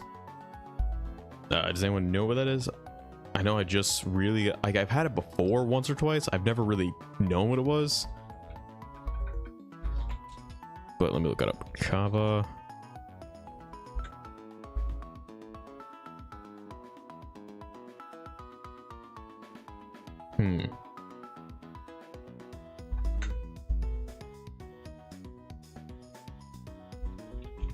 Yeah, so essentially it's like it's a weird kind of plant that you basically just drink, or you can eat it. Usually it's something you drink. It's like it has a little bit of a numbing agent just because it is a pepper, and most peppers have some type of level of numbing agents. And yeah, it does have a stronger one than most. So like your tongue and everything you drink, like your throat's numb, your tongue's numb, all of it's numb. It's supposed to be relaxing, like kind of like green tea, stuff like that. Like it has certain vitamins that release hormones, stuff like that, naturally in your body and stuff. Anyways, it's perfectly legal and stuff like that in the United States. It's not like a recreational drug or anything. It's literally not that. Even though a lot of people associate it with that, and it's not. Just because I don't genuinely I don't do drugs, never have. And yeah, that's not something that well, I never have on purpose. There's that one time we have mentioned before, the accidental. Anyways, and yeah, no, it's just literally definitely relaxing, but it's weird in the sense of like literally my tongue and mouth is still a little bit numb. It's like it takes a long time to go away. Yeah, I had it about 2 hours ago, and it's like, that is really weird to me, because it was fully numb when I started the stream. In terms of like, it felt like I just went to the dentist, and they usually give you some numbing agent so they can work on your teeth if you're doing like actual surgery or something, some actual work. And I'm like, wow, that is for $10. That is something different. Yeah. Oh my god, because they also have like Magic Night, so that's why I went there to check it out before I went to Magic Night. Because I like to know where I'm going to go to play the intense game of Magic the Gathering, where I'm my most vulnerable, nerdy self. I say most vulnerable in the sense of this is my favorite game on the planet. So yeah, the people I play with, literally I'm spending 2 or 3 hours sitting at a table with them, and I like to know the environment I'm surrounded before I do that. So I've been to some card shops. They're nice, but the community is like really intense, tryhard people are really, and I'm like, they're not bad people. They just are very passionate about the game, spend a lot of money in it, but I am not that person who spent a lot of money in it. Just because, and spend money, I mean like they bought one card for 10k. That level of spend money, and I'm sitting there, I'm like, that's real? Like, that's not a fake, because that's perfectly fine if you use a fake. No one has the money to spend 10k on. They're like, no, it's real. I'm like, and you brought it here. And they'll literally get up, go to the bathroom, leave all their stuff on the table. I'm like, I would never do that, because it's a code of honor among people who play card games not to touch the cards without permission, stuff like that. And I'm like, if I was not that, or I was a normal person walking this card shop and knew that's what that card was or how much it cost, I guarantee it'd be stolen. Everyone would know and see it and say something, but dude, that is, I'm like, geez, you really trust people. I'm playing ranked, I'm popping off for real. Nice, Joe, let's go. Pop off, brother. Let's go. Oh man, bravo. Yes, I've gotten the watch again. Nice. Okay, now I have the watch. What should I do next? Come on. Okay, not bad. Alright, here we go. Rival fight number 2. I think I'm gonna level up, because let me see, what is the gym? I think it's 12 is the level cap. Here, hold on. Shoot, let me turn over. What is the Pokemon Platinum gym level caps? Not gym like the person Jim from The Office. Gym as in a gym. Jesus. Google. Google's like, what is the level cap of gym? And I'm like, who the fuck is Jim? I'm like, did I say gym? I meant the gym. Like, what the genuine hell are you talking about? Okay, level 12, 14 is it actually. 14's level cap. Okay, so I'm gonna level you up to like level 12 then. Because, fuck, you got destroyed last time. Pokemon Gym. Dude, Pokemon Gym. Oh, God. I'd be scared. Pokemon Office. My favorite character from The Office is Jim. That's respectable. I love Jim. I do want to say Jim is my favorite, but I struggle with that and Dwight. I really do struggle with that and Dwight, because Dwight's character development and growth is so good, but so is Jim's. I like Michael. Michael's really good, but he can be annoying at times. I'm not gonna lie, even I find him annoying, and I love Steve Carell to my heart, all-time favorite, like one of my favorite comedians. But yeah, things Michael does, I'm like, that's cringe. Like, that's bad. That's no, that's not. I also say that and feel that way because I sit there, I'm like, that's what I would do, and I've done that. Some of them I'll be like, I've done that before. I'm like, fuck. Oh, I'm like, I feel, because as much as I would love to say I relate more to Dwight and Jim, I know myself, I know me, I know my past, and I'm like, no, I am Michael. I am 100% more Michael than anything, because a lot of the things I've done and said and mistakes I made have literally come from legit ignorance and just no knowledge, like just pure stupidity and ignorance. And I'm fully willing to admit that, because I've made mistakes literally like Michael, and I'm just sitting there like the coin the fish pond thing. I've done something similar, not that bad, but something where like I legit have fallen, and I'm just like, I just fell. I legit fell, and there was nothing that should have had me let this happen. Because I know one of them was I fell into, what was it? Yeah, I fell into a fountain. It was like one of the fountains at the university, and I legit was just walking. I wasn't even like on my phone or anything. I was just walking, looking around, and all of a sudden I just find myself falling forward. I'm like, what the fuck? And literally just like coming out of the fountain, like fully drenched. Like, what just happened? Looking like I just got baptized by the university. Like, sweet lord. And I'm just like, okay, I just fell face planted first into a fountain. Shit. And I'm also like, shit, I'm wearing a backpack with my notebooks in it. That's not good. And yeah, that was a very wet like time, because I remember doing that in my I was walking my calculus class. I remember that happened. Literally going to my calculus class, sitting there drenched completely, where water's dripping onto the floor throughout the entire lecture. I'm like, I am freezing my ass, because I think the room was at like 70. And I was right into the AC vent. I'm like, this is torture, being in this calculus class wet like this. God damn it, this is torture. Yep. So yeah, no, I definitely relate to Michael way more. And again, I'm not that way anymore to that sense. Like, I'm not like as ignorant or as, you know, stupid to that degree. I am dumb at times, but I'm like, I genuinely have a better sense of grip on things and my surroundings. Because that was the thing, I was very oblivious in my younger days. I'm still a little bit oblivious, not as much, but I have like a weird like passive sixth sense where I'm like, okay, I kind of got what you meant, or I know what you like. I say sixth sense in the sense of everyone has it. It's just, that's what I like to call it, intuition. That's what it is. Everyone has an intuition. I didn't know how to listen to mine for a while, and the second I started to, I'm like, oh, this is how people judge decisions and do things. That's the intuition, the gut feeling. Like, this makes a whole lot of sense. It's almost like our biology was made to do this kind of thing, have an intuition and a gut feeling. Like, I hate to be that guy, but I literally, if our body's able to release certain hormones on its own to tell you, hey, you're nervous, I'm like, maybe I should be nervous for something. Like, maybe there's a reason I'm nervous. And I'm like, oh yeah, I didn't fucking study for this test. Yeah, I am nervous for that reason. Damn, I should have studied. Or it's like, oh shit, I'm nervous. Why am I nervous?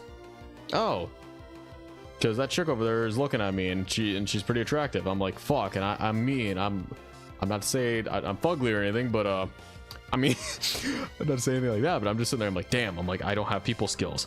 Fuck.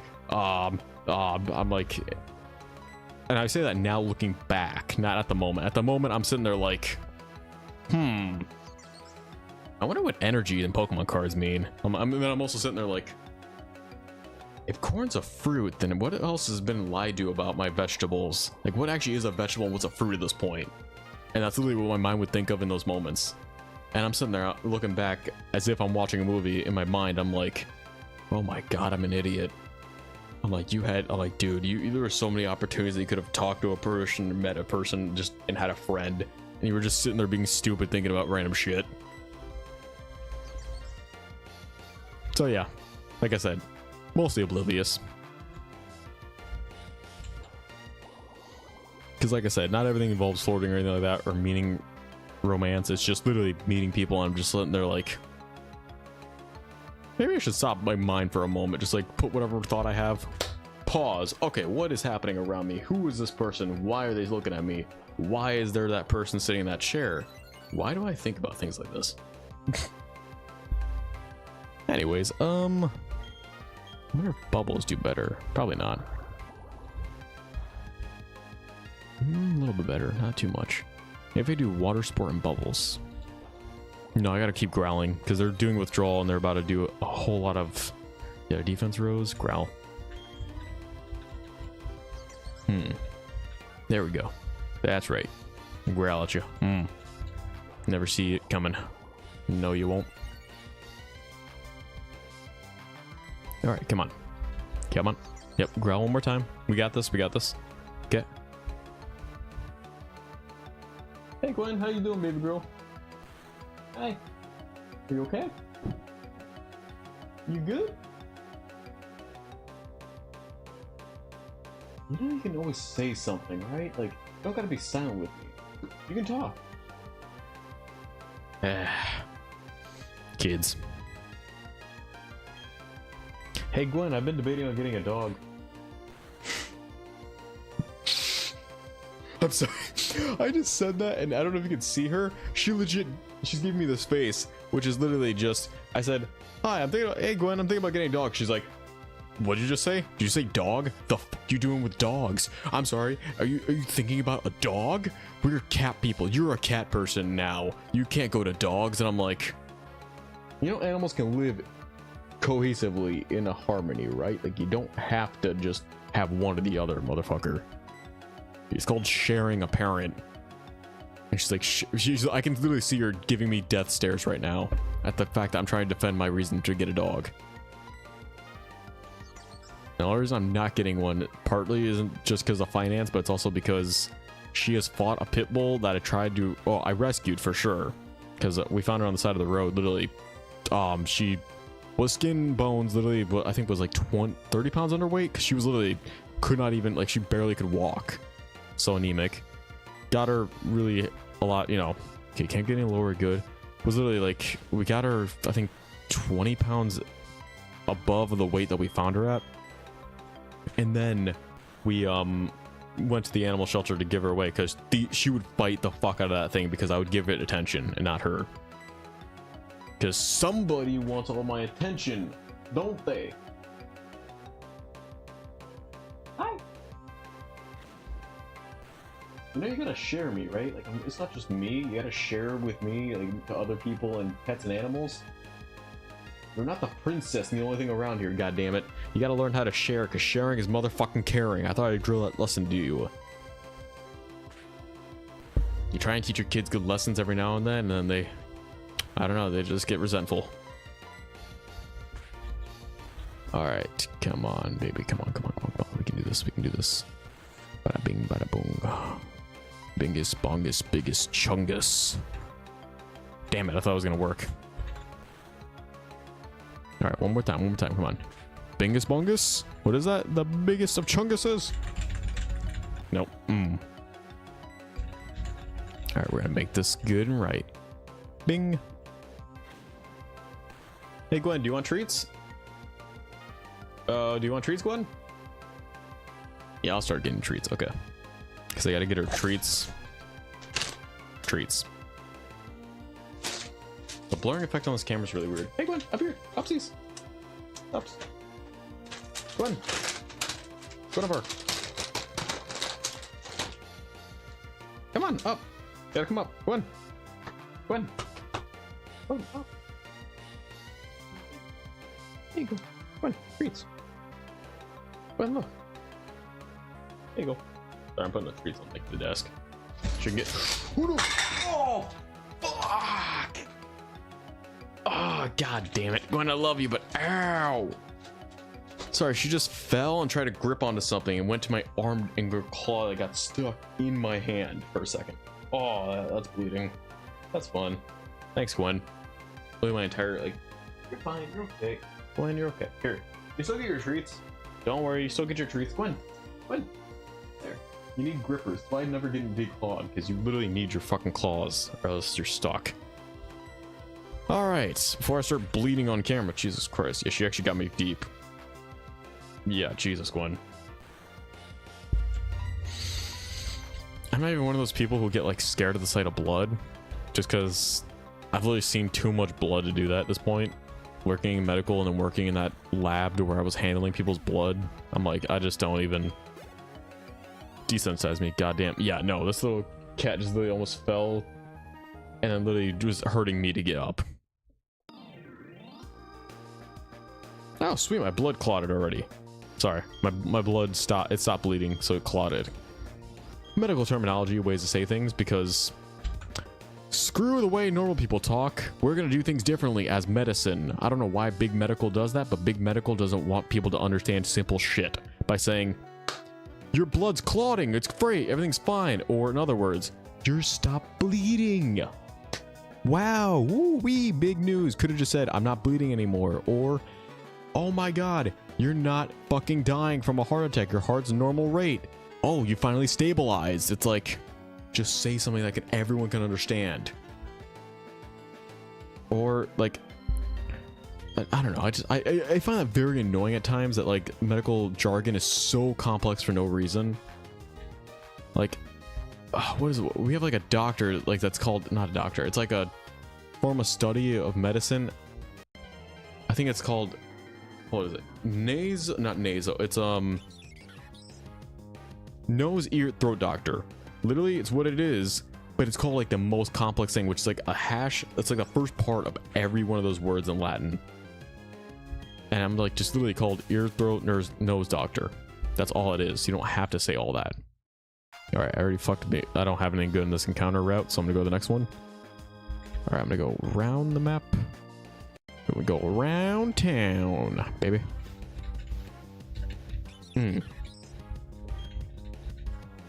Dang. Yeah, not bleeding anymore, just stings now. Well, thanks for the extra scar, Gwen. It's on my hand. It's on my palm. Because for God's sakes, couldn't aim to. I'm actually really glad that you didn't get hurt, Gwen. Are you okay, little one? Just be sure. You good? Are you okay? You're okay. You're good. You're good, bro. Gotta make sure you're not hurt. Listen, sometimes you hurt yourself, and I gotta make sure. Because I'm the one who has to take you to the vet, and I'm also the one who has to cover you in the insurance, kid. Good. Ah, damn it. I keep forgetting I always fight this guy. Every time. I can never avoid this motherfucker. Alright.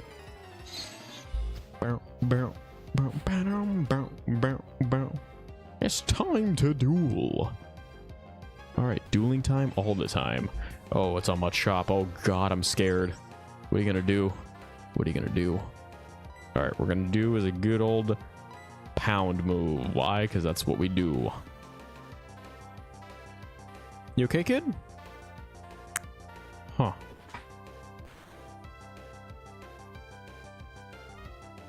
Gwen, why did you take the blanket off the bed? Did you take the covers off the blanket of the bed too? How did you do that? I just put those in there today. Damn it, Glenn. I gotta go back in and I hate fucking fixing my bed every time. It's one of the things I hate the most. Just because it's annoying as hell, and now I gotta do that again. Damn it, Gwen. I love you, kid, but why do you do this? Why do you always gotta make my life a little bit harder at times? Oh man, pets. Literally like kids, blessing but a curse. And it's also the one type of thing that where it's like, unlike kids, this thing literally doesn't cost more than like costs way less than what you think. If you know how to raise pets. Because if you don't and you're new to it, yeah, it can cost a lot of money. But if you know when they're healthy, when they're not, and when it's just fucking normal for them to be sick, then yeah, you're fine. You don't need a ton of shit. I had that happen before where people are like buying everything in medicine or taking them to the vet every second they're sick, and I'm like, no, they just have a goddamn cold and it's fine. And I know because literally I've had like 4 cats. What up there, Northern Beard? Big up, yo, what up? Just taking on this goddamn Machamp, giving it a good old pound. All right, there we go, sweet. Where did Gwen go? Whatever, where did you go? Gwen? Oh, I got an idea. Gwen! Gwen, ready? Grenade! Cats. Also, that is the way I taught her how to play fetch, is to yell the word grenade and throw. I don't know why I did that. Oh, I remember. I did that because I'm still starting to do it, which is a voice acting, voiceovering. because I've only done like one thing of voiceover, but I'm still doing more stuff. And yeah, literally, that's like something I remember being told, is that you have to learn how to yell fire, grenade, and just genuine yelling. Being able to yell. It's like the 3 things every beginner needs to know. So that was my way of practicing at home, was literally just a yell grenade and throw and teach her how to fetch. I was genuinely about to say, fuck me, you need to voice act. The thing is, I don't know what to voice act too much into, because I know for like a car commercial, I'd be great. I'd just be like, You ever feel like you're going down a nice mountain path? You ever feel like the mountain and the streams are going into one? Do you ever feel the power of Ul or Thor or anything coursing through your veins? That's what it feels like to drive a Ford F-150. So good you want to bitch slap anyone you see. Stuff like that. I was sitting here listening to decide if is your real voice or not. Yeah, it's my real voice. Dude, I've had this encounter with every person I meet in real life, even friends I've known for years, straight up tell me, dude, is this actually your real voice? Like, be honest with me and don't shit with me. I'm like, dude, this is literally my voice. It does not change. It gets high and low, but that's actually because I had to learn how to do that, because my voice is always like this all the time. Because I'm sure you get this a lot. What up? What's up, dude? Hey, you're fine. What up, man? Sorry, I just read what you said. Sure you get this a lot. What's going on? You good? Yeah, because this gas me perfectly support. Dude, nice. You're getting good support in League. I like that. I like that, Joe. It's always good. Because you usually get like a lot. I know you, Joe, when I play with you, League, we get like weird lobbies. Well, literally, you'll just have to carry me or the entire team. So, yeah. I was gonna say, I think I've had comparisons with people telling me I sound like either a weird off version of Markiplier, Moist Critical, or some weird, like, I've had it where it's like, I've had that, and then what is the other one I've had? It was playing mid, so fucking nice. Oh, here, okay, the one voice I actually practiced and I memorized because he's one of my favorite actors of all time, and I'm really sad that I'm pretty sure he's no longer with us. I'm almost 100% certain. Because I remember hearing the first time of the news and just crying. Christopher Lee. No, not crying Christopher Lee, just Christopher Lee. Not crying Christopher Lee. Yeah, Christopher Lee's been dead since 2015. For those of you who don't know who that is Count Dooku or Saruman from Lord of the Rings. You can do Christopher Lee. Okay. Yeah, hold on, let me pull some Christopher Lee. Okay. Do you want to hear I am aware of who he is? Okay, gotcha. I was playing... Nice, Joe. So here's my question. Do you want me to try to do the lines? Because I memorized both, how to do them, like the voice and everything. Would you like me to do Christopher Lee's Count Dooku or Saruman from Lord of the Rings? Because I'm a huge fan of both. I'm a fucking nerd, so obviously I know both the ways to say how the lines work. Just your choice. I'm only pulling up the exact lines ready to go when they're ready. Here, I'm really looking up. Famous lines by, and then Saruman. Okay. Saruman. Okay, famous lines by Saruman. Let me see which ones to go with. Or I mean, I could also do the meme ones where Count Dooku was a piece of shit. Count Dooku, okay. Count Dooku was a complex character. That's why I love him so much. He's my favorite character in the movies because he's so complex. Because he's not cookie cutter Jedi Sith. He's literally like a mixed bag of shit. I love it. Okay. Hold on, I'm trying to think of which lines do you want me to say as Saruman, because I'm like looking at the lines. Why is this? No, this isn't all the lines. Who the fuck said? I'm like looking up the lines on WebMD. Count Dooku was so underrated. Yes, I agree. Count Dooku was underrated as hell. That's cool. Let me see. It's why can I not find lines from Saruman? I was gonna say the lines from that he says to Gandalf, but I can't see it.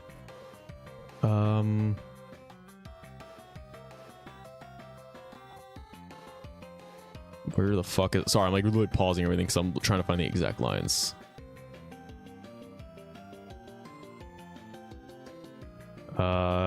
He was one of the strongest because he foresaw the light side and he took the dark side and the light. Right. But one thing I found awesome is also he never fully embraced the dark side, which is why he doesn't have Sith eyes, which if you look in the movies and in the books, he really doesn't get them that often. He has them at times, but never fully has it because he never fully embraced it, which means he's like what I call a gray Jedi. He's on 50-50, so it's called a great Jedi.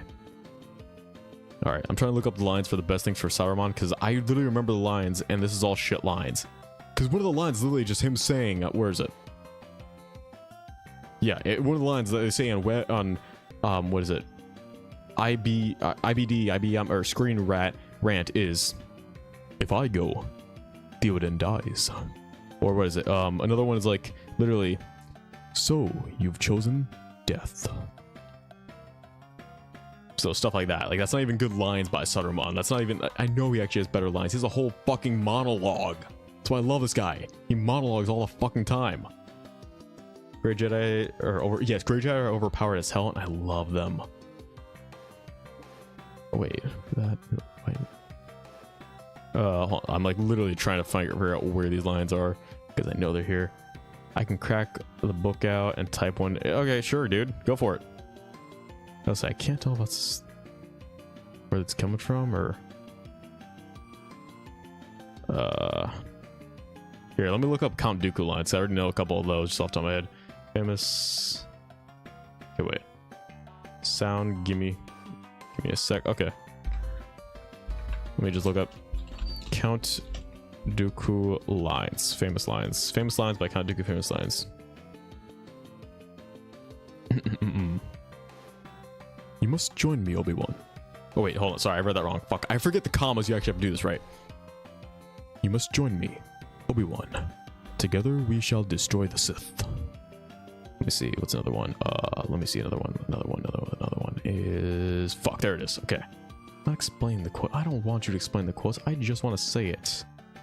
No. Why are you explaining the quotes? But they're literally explaining the quotes, and it's so fucking annoying. This is not what I want. What? Sorry, they're like doing... It was like Screen Rant did that again. I hate Screen Rant for that reason. They just do shit like that. Where is it? Because I'm seeing like the literal like screen script writing everything out. Also, I was really annoyed in the books why Yoda was so pissed off with Count Dooku for literally using the archives to actually create a lightsaber that was already made in history, but just used by a different Jedi. And it was literally the curved blade design because it was meant for fighting. And I'm like, dude, Yoda, you're like a terrible master. I'm not gonna lie to you. You either neglect your student, or you legit just like fucking rant the hell out of him how he's like a terrible Jedi. And I'm like, dude, I know you're like 900 years old or 800 at the time, but what the hell, man? Like, I gotta tell you, that's like terrible parenting for one, let alone teaching. Like, Jesus. Like, force be damned. What? Wait. I just want you to ask in your most commanding voice. I just want you to ask in your most commanding voice. Whom do you serve? Saruman the Wrinkly. Saruman the Stupid. Saruman the Stinky. I want to be able to like just shake the camera as I said that last one. Wait, hold on. I forget what the line is. Hold on. Saruman the Wrinkly. I want to be able to say the quote again. I forget what the actual exact lines are, so I need to look this up. Hold on. It's good. I can see this in an audiobook. Right, like you can see this in an audiobook where I can actually do the voices a bit. Wait. Hold on. Saruman the Stupid. Saruman the Silly. Saruman the Wrinkly. Saruman the Stinky. Sorry, I got really into that. Oh, actually. Oh, I hurt myself. I hurt my pancreas doing that one. Oh, I actually hurt my side doing that. God, I get too much into these voices. I also feel bad. I have roommates now, and I feel terribly bad. I just start yelling in my room. I need to soundproof this room really bad. Just because I do this a lot. But yeah, that is my voice acting, basically in a nutshell, when it comes to that. Fantasy books, I can do them kind of well because I have a weird voice that works. You need to pay attention to the way his T's are pronounced, almost a bit wet. When a word ends in T, there's almost subtle spit that comes from Sir Christopher. Okay, thanks, man. I'll make a note of that. Make sure to do the T's because I do like that. All right, Zai, I gotta go. Oh, sweet, Shady. Yeah, all good. Appreciate you watching. Like I said, I'll be doing this on Sunday too. So, and again, it's always on YouTube if you ever want to look at it afterwards. But yeah, appreciate it. Okay, so I'll be sure to look out for that T, because that is, yeah, I know with him, that's why the T is like the hardest thing. Because I know with my S's, it's a little bit hard since I do this all the time and it annoys the fuck out of even myself when I do it. And it's like, I have to try to hold or redo that. Later, Shady. All right, here's our good first encounter. So let's see. Okay, we need a Machop. Give me a Machop, give me a Machop, give me a Machop. We can do Rapidash. Rapidash is fine. Rapidash will work. Because I know not for this gym, but for the next one, it'll work. Take that 100%. Yeah,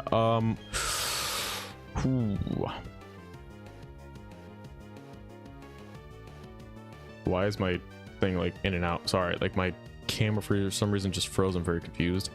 There we go. Sorry, that was really weird. I don't know what happened. That was really weird for me. Sorry. Where are you from? United States. I'm a proud and true Florida man. So, any weirdness or kind of antics I have, kind of can guess. I guess due to the... Oh my god, I almost killed Ponito. I guess due to the time zones somewhere near California. Nope, opposite side. Yeah, I'm a fucking Florida man. You know it. I'm so goddamn random chaotic. I love it. But I'm chaotic in a controlled sense, which is good and bad. Partly dangerous, partly safe. My American time zone issues are real mad. Yeah. No, I get that. American time zones are really fucked. I don't like how they're set up. It's also very confusing because you have like one of the states where it's like you just get fucked like every time you leave the state or something. Because I know on the East Coast side, as long as you stay on the East Coast, you're basically fine time zone wise. The second you leave it, you're literally, to go to the West Coast, you're having to deal with time issues the entire time. And I hate it so much. I hate it. All right, I'm gonna name this thing. Oh, what am I gonna name you?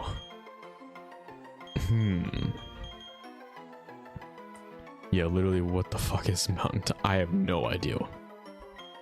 Because I think that's like I think it's like 2 or 3 hours back from where I'm from. Feels ridiculous. What's a good name for you? Oh, hold on. What was Gandalf's horse's name? The Lord of the Horses. What was that name? Oh, let me look that up. Yo, V, what up? How we doing? Let me see. Gandalf. Lord of the Rings. What was Gandalf's horse's name? Shadowfax. Thank you. I knew it was something shadow. I didn't know what exactly it was. Thank you, dude. Appreciate that, actually, because that is... Because I have the... Just a second. I only play... Oh, wait. This is actually a better card to show. Magic the Gathering. I'm a Magic the Gathering and nerd fan, so literally... two would go hand in hand. That's why I was like, I just bought the card Shadowfax. I did not know where... It's not in the mail yet, so... Got started up with... Big Dredge Run. Nice, dude. Awesome. So yeah, I could not remember the name just off the top of my head. Because I know I got one of my favorite cards of my favorite characters, and where'd I put that deck? I usually have the decks near me. Oh, I know where it is. Hold on. I'll be right back. I know exactly where to get this deck. Should be... No.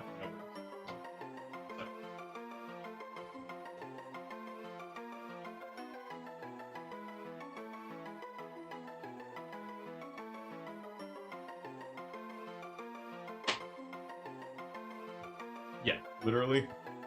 Sorry. While he's gone, what do we do? No, nothing, sorry. It's usually I'm only gone for a moment or two. I just went to go look for it. Yeah, literally. Saruman of the White Hand. Favorite character from the Lord of the Rings, stuff like that. And again, I was only just... You're good, dude. No, I get you. Yeah, like I said, I know in the books and in the... like, most of the roles that Christopher Lee plays from the movies I love... Sir Christopher, he's genuinely an evil person.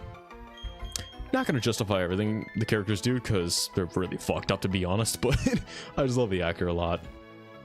I didn't even know who he was till watching those roles, and I'm like, I watched all his old movies when he was like my age and stuff, and I'm like, damn, he's been acting for a long time. Sweet lord. But yeah. And let me see. Oh wait, no, it wouldn't be in the PC box. I only have 2 Pokemon I need to heal. And then I get one more encounter in the mountain, in the cave route. That's where I get it. But yeah, in English, Christopher Lee is very famous for his role as Dracula. Yes, I did hear you could. I'd like to hear you do those if you could find them. I know I can look them up, but because I can look them up while I do the next encounter. Because I totally forget how they sound. Like I've seen them. I also watched a lot of the Dracula movies just because I don't watch a lot of Halloween, like during like horror movies during Halloween, because I'm not a big horror person.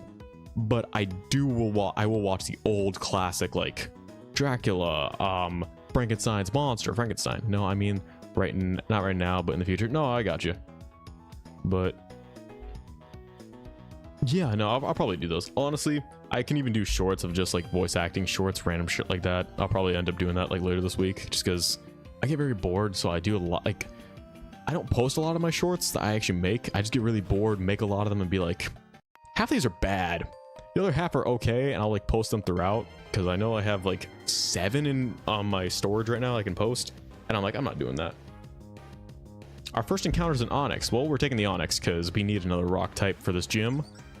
And we're about to be at level cap 2, so this is actually good. When we use bubbles, we should be fine. But yeah, voice act. Fuck. Okay, well, we just lost our encounter for this.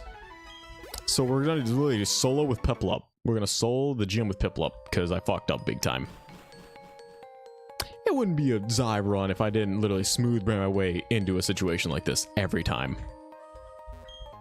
But knowing me, I do make my life harder at times.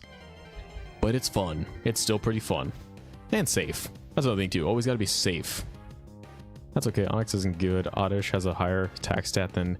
Right. But I'm also, about to versus entire rock gym. So that's gonna be the issue with that. Is me trying not to die due to that. Because I guarantee you critical thing is like my biggest concern and worry if I get critted during this gym. Okay, let me read the message. Sorry, I just saw that. I think you have a voice that's quite unique and you should try focus less on the mimicry and more on making something of yourself. Read a book called The Name of the Wind, and believe me, the main character kind of sound like... Okay, here, copy the book name, paste it. Whenever anyone recommends books or anything to me, or like TV shows and stuff, I have like a Google Docs of like notes and stuff. That's literally where this goes, because it gets added in my list of books I'm reading. Like I know right now I'm reading, where is it? Right here. My brother recommended me this book because, again, I have family friends who watch the stream and they'll like text that it was like the first stream, so I'm watching Two Pasts, Final Fantasy book. Sorry, I have a blur effect in my camera just because it looks nicer for the visual, but yeah. Oh yeah, I do buy and like read the books. I do like to support the authors. Hey Gwen. And Gwen likes to sit on my lap while I read, so it works out. Okay, so yeah, there it is. All right, sweet. Okay, Patrick Rutherford. I don't know, I say weird things. Okay, sweet, appreciate that. And then I'll keep on the lookout for that main character you told me about. I also have a lot of Audible points. You know what? Give me recommendations for books too, anyone or anything you have, because I have like 17 Audible points I need to spend. I just don't have books I know, because the book series I read is like 50 books, and I've literally owned more than half of them on Audible now, because I literally just keep getting points, and I'll get double points sometimes, and I'm like, dude. Have you ever listened to The Martian? No, I've read the book. I haven't listened to it. Is it different when you listen to it? Like, they actually have, because I don't know. That's like one of the book series that I'm like, do the voice act like over guy actually put emphasis on things, or is it like this? He was scared. He didn't do anything. He didn't know if he could live, or he was scared. He didn't, you know what I mean? Like different pronunciations, motions, energy, which again, I'm not gonna lie to you, it makes sense. Like, I don't want to hear from my science textbook that, did you know the mitochondria is the powerhouse of the cell? And I'm like, what the hell's going on with the mitochondria? God damn it, I'm gonna fucking bite that thing. It's like, no, it's just mitochondria is the powerhouse of the cell. Yeah, keep looking at autologs, the same as books.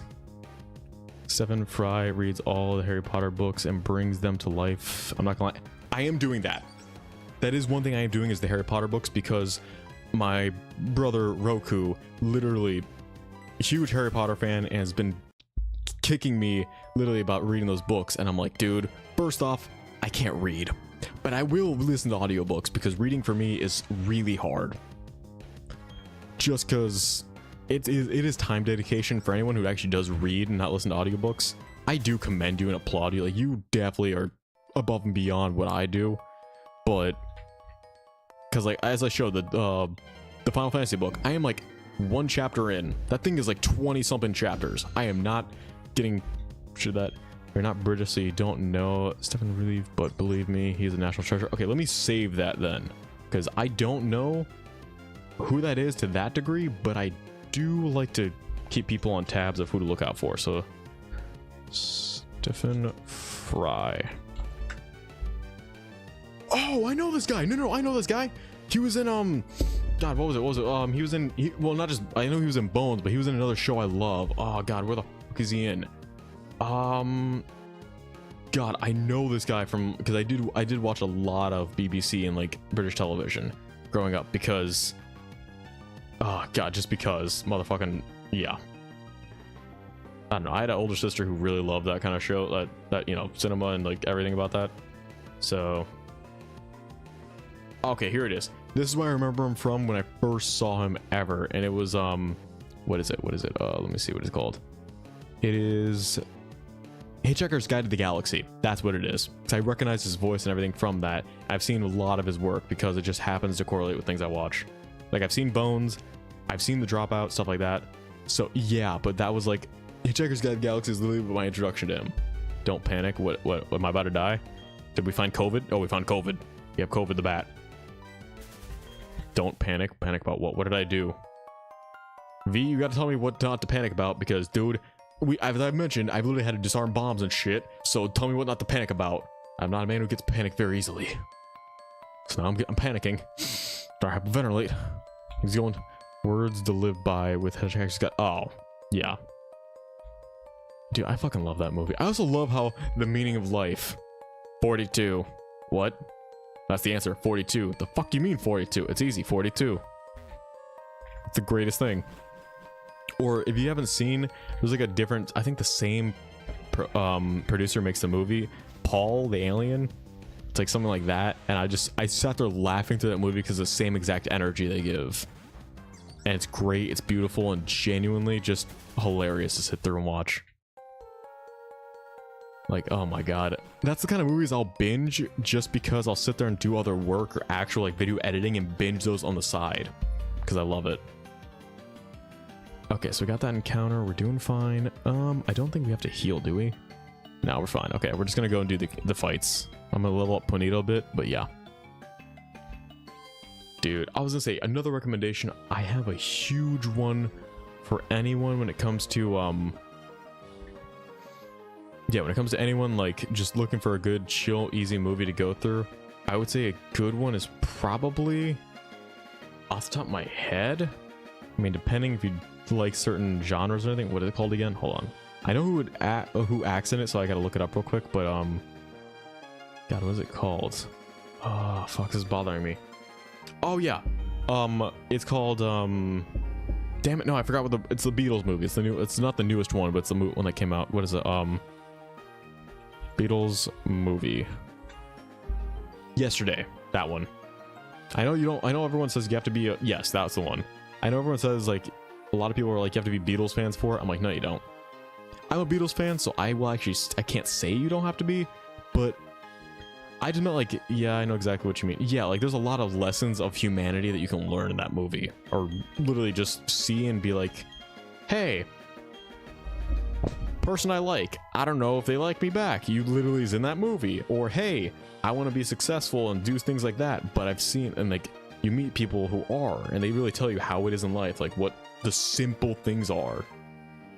And also John Lennon like is CG or AI'd CGI or no CGI'd in that movie, which I genuinely remember in theaters. I went with my uncle because, as I mentioned, I have an uncle who has been like Uncle Iroh to me at times, and we went because the Beatles is what he introduced me to. Or maybe you are, maybe success is in what you, yes, right. And that's another thing too. Maybe you're not looking for success, you're looking for meaning. Because you can get lost in the concept of meaning and success. Those are two things that get very close together. Because essentially the way I look at it is success is great, you know, is monetary value, things like that, and careers. Meaning is, you know, day-to-day stuff. And I think of like two parallel lines in mathematics. They never really quite touch, but they can be as close together as you can imagine. They're never touching. Wow, I just realized I just made up an actual like metaphor I have never actually heard. Holy shit, is this wisdom? Is this what it is to be wise for a moment? When was I wise? You know, you can say something, even if you disagree. You can say a word. Jesus, don't leave me silent. I think the word fame comes in there. Yeah, right. It does. And I also feel like another thing too is you also get a sense of what the... Did you just ask your cat to speak? Yes. Do you not ask animals to speak to you? Do you not treat every animal like you are Dr. Dolittle, literally asking them to talk back to you? I don't know about you. I do that all the fucking time. I literally just saw a rabbit outside my place. I went up to the little guy, I'm like, hey, how's it going, little guy? He looked at me, was like munching on grass, and I'm just sitting there. I'm like, you know, you don't gotta be rude. You can fucking talk to me, little dude. Like, seriously, what's going on? Looked at me, was like, what's up? And I'm just like, yeah, that's what I thought. I eat most animals I meet or meet. Dude, I eat animals too. I've really eaten weird things. I've eaten fucking live squid. Like, while I was alive. I'm not gonna lie, I've eaten weird ass shit. But I love animals. I can love animals and still eat animals. It's fine. Circle of life, man. That's how it goes. Wait, what the fuck? Yeah, it was essentially... Okay, so, where... I remember going to, like... There was, like, a weird restaurant you've eaten a lot. Yes, I have. What about boiled slick bugs? Haven't had that. I've actually had roasted cockroaches. That's a good source of protein. And, a number of beetles too, another good source of protein. And ants they're pretty nutritious, but it takes a lot to get the protein.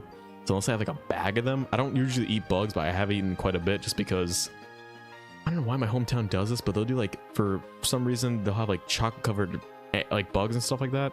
Circle back to the squid. Oh no, I've eaten live squid. Yeah. Essentially, there was this restaurant. I used to live in Tampa.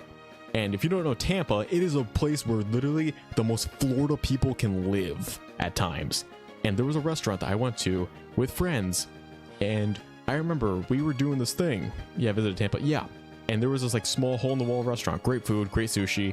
And they're like, hey, by the way, we have this special for squid. I love squid. In terms of calamari, cooked, stuff like that. And literally, it was that like they served you live squid. That was like, I think they were salted because I remember it being a little salty. And legit, it was, you just ate it. And my friends, we all had it, and they peer pressured me because I didn't want to do it at first. And they were like, do it, do it. I was like, fuck it, fine. We got the squid, ate it, and just sat there and just was like questioning my entire life for the entire night. Like, what the fuck I just did. And yeah. But yeah, no, I've done that. Like, where do you start? Essentially, I like ate it head first. Just because where do you begin eating a live animal? It's a weird thing. It's a weird thing. I'm not gonna lie to you. But here's my thought process. We actually do eat a lot of... Fuck you, went head...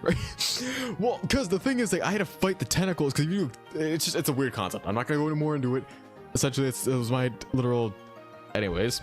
Yeah, and then it was... I mean, I'm never going to do it again. It was just a one-time thing I did, to be honest. I'm never going to eat a live animal just because it was an unpleasant thing. But I was going to say, a lot of people eat a lot of alive seafood. I mean, think about how a lobster is made. I know that's not justifying it. I'm just saying that's also a cruel act, too. There's a lot of fucked up things of how seafood is actually produced and made. So, just saying is that, like, everything's kind of fucked up, to be honest.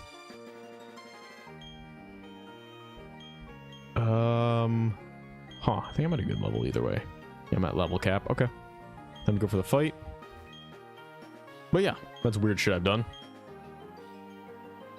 You went the opposite of how I imagined. You just nod on moving over a creature like a zombie and join its new thing. You went the opposite of how I imagined it. You... What the fuck? I mean, it's just a squid. Like, it wasn't like... It was literally just... Because they weren't... Okay.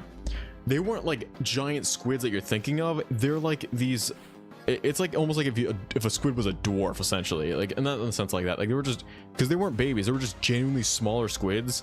So it was almost like eating a oyster or a mussel. Like it was really tiny. It's not like anything giant. I thought you'd wait for it to stop moving and eat the tentacles. No, dude. I mean, I don't think you're understanding how this is eaten when you mean eat live. I don't think you, because you don't usually eat, like, I know for because they were so small, they were like this big, you didn't eat it. Like that's why I was like, but you thought, fuck it, let me chew on that. I didn't chew on the head. I think I did. I don't remember. I'm trying to remember if I did or not, just because I remember literally almost like swallowing the thing because it was like this big. That's what I'm saying. Like they're tiny as hell. Like the entire body, not the head, the entire body is this big. Which is why I was like, bro, like that's like microscopic. They're like tentacles.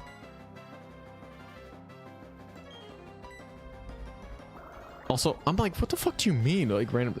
Oh, mate, so they were like, that's what I'm saying. They're so tiny. They're, because even a mussel, so, and an oyster you eat is this big. So an oyster is like that big around.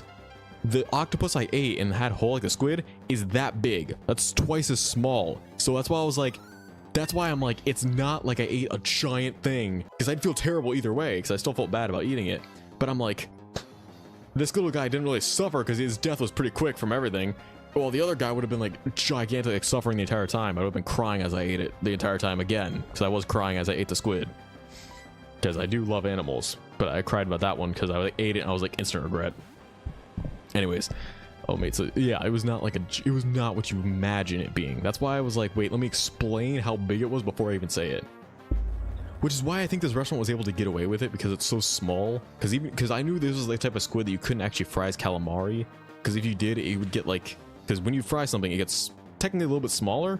It gets bigger technically, but it loses like some, because when you cook meat or anything, it loses 25%. So to go from even being this big to like that big, I'm like, that's a nugget at that point. It's like eating chicken nuggets or popcorn shrimp. Oh, so yeah, squid is squid iOS. No, like I said, different. Why did I tackle? I'm trying to imagine a 2-foot wrinkly squid crying while you and your friend carve and devour. Dude, no, I can't even.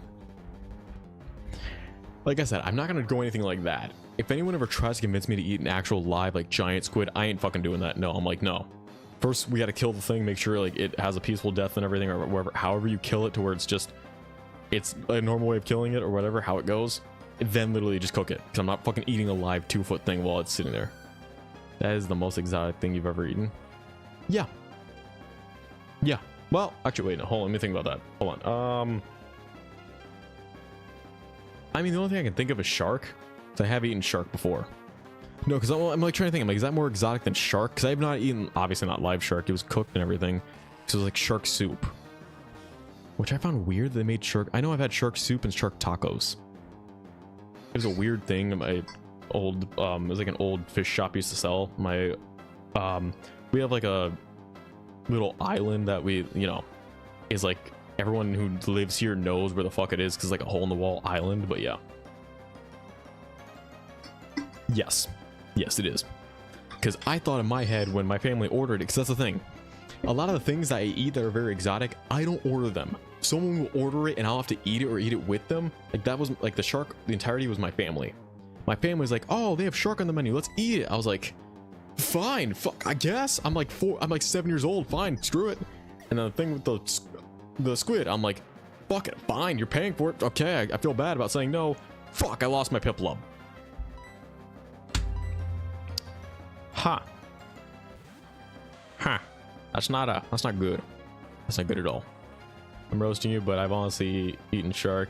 Geographically very difficult. You're right, but still, I'm just like,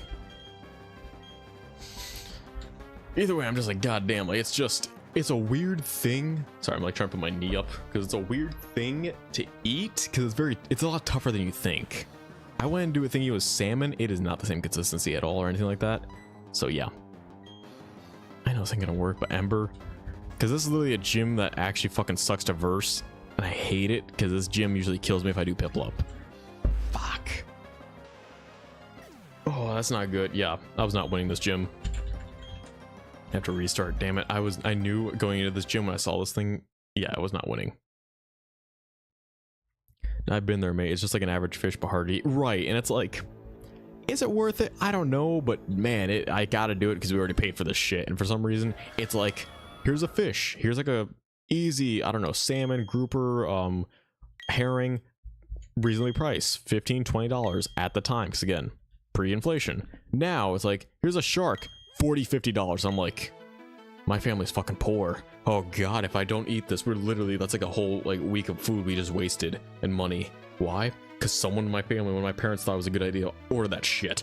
And there's like, I'm a family of like 7 people. I'm like, fuck, I have to do my part and eat the fucking shark or we're screwed. Where was the cheaper shark thing? Yeah, honestly, I'd get cheaper. Sure. I don't know if it's, I don't know if it's more expensive to get, like how shark works. If it's like the more expensive you get, the better quality. I just assume all the meat's kind of somewhat tough to a degree. I went to Bulgaria. Yo, Bulgarians make good food. I will say that because I know one of my roommates, his significant other was Bulgarian, and like she would make like a lot of food and stuff that would just be in the apartment. And bro, I would just smell it and be like, I have to go. Like, I'd go to, like, she showed me there was a restaurant on like I think it was like it was like in this plaza, random plaza in Tampa, and I just started going there all the time because I'm like, yo, fuck, this food's good. Like, Jesus Christ, they have good fucking, like, not just seafood, but it was like a lot of the meats were just really well seasoned. And I come from Hispanic descent and stuff like that, so seasoned like meat is really good. Like, that's like the thing you have to kind of do, or I'm kind of like screwed. In a sense, like my taste buds are so used to seasoning a lot of things. All right, going as this again. Well, maybe I visited the wrong part of Bulgaria. The food was barely passable at best. I mean, it also depends on how you like your food. Because the thing is, like, besides the meat seasoning, I know, I mean, because a lot of the food is supposed to go around the meat for the dish I had. But, and that was coming from a Brit. Famously, ooh, that is, you might be spitting facts. So let's say your food is, it's rough at times. I say that because I actually do like a lot of plain food. Wait, actually, now that I say that, is that a good thing or a bad thing that I like Bulgarian food? Because I've been known for a lot of plain food I eat. Like, I'll eat plain oatmeal, I'll drink plain black coffee. I drink plain black coffee, no sugar, no anything. Yeah, now I think about it, if I like Bulgarian food, does that mean that it's bland? Because like my favorite thing is like bland food, like low sugar. Fuck. Is it a bad thing if I like the food? I don't know anymore now. Damn. Because I was trying to think. Because I'm like, huh. One thing I do have a question about, since you say you're a Brit, fish and chips. Why? My biggest question isn't the fact of its existence or anything like that. It's, why is it that the consistency is different from place to place I go to when it comes to that? Like, for me, if I order chicken tenders, it's gonna be the same fucking consistency of chicken tenders anywhere I go in the United States. And I've never gone outside the country, so I can't say I've, you know, in England and any other place. Oh, mate, you've asked a big question. Because the thing is, I like there's a couple of British, like, fish and chips, and I love fish, so when fish and chips are a thing, I love that. But the thing is, whenever it's run by anyone who isn't British or English or anything, it's literally like the most overly fried thing or very soggy, and it's very confusing to me. I don't know why. I truly don't. What the fuck just happened? Fish and chips show 2 streets apart from different quality. Okay, that's fair. That's fair. My camera off? Sorry, I'm just noticing my stream. Go check online. Yeah, my camera is off. Why is that a thing? I don't know why it's a thing. Why is that really rendering extremely slow? That's really fucking weird to me. Sorry, I'm like noticing that right now. Hold on. What is going on? Close out of every app and let's see. Okay, I think I fixed it. I think it like all dishes suffer from freshness, and I could agree with that actually. Yeah, that makes sense. Hold on. Let me disconnect and reconnect my camera. Sorry, I have to do my camera again. It kind of got fucked up for a second. I don't know why this happened. Okay. There we go. Sorry, I don't know why my camera fucked up first. It literally like froze and would not move. And my internet upload and download speed is so good that this should not be happening. Anyways, I think freshly spiced and battered, served with well-fresh. Yes, thank you. That's exactly what I would go for. That, and then the littlest thing I would maybe add is like a lemon, right? Like some kind of citrus right on top. If not that, some kind of good base sauce. Like tartar sauce is obviously a thing, but things like that. Just because it adds so much to the consistency and the texture. All right, what was our rival? What is our greatest rival of this day? I've lost a brain already. Or I didn't lose a brain, so all right, I think I know what to go with. Our greatest rival of all time is gonna be, or how do I spell this?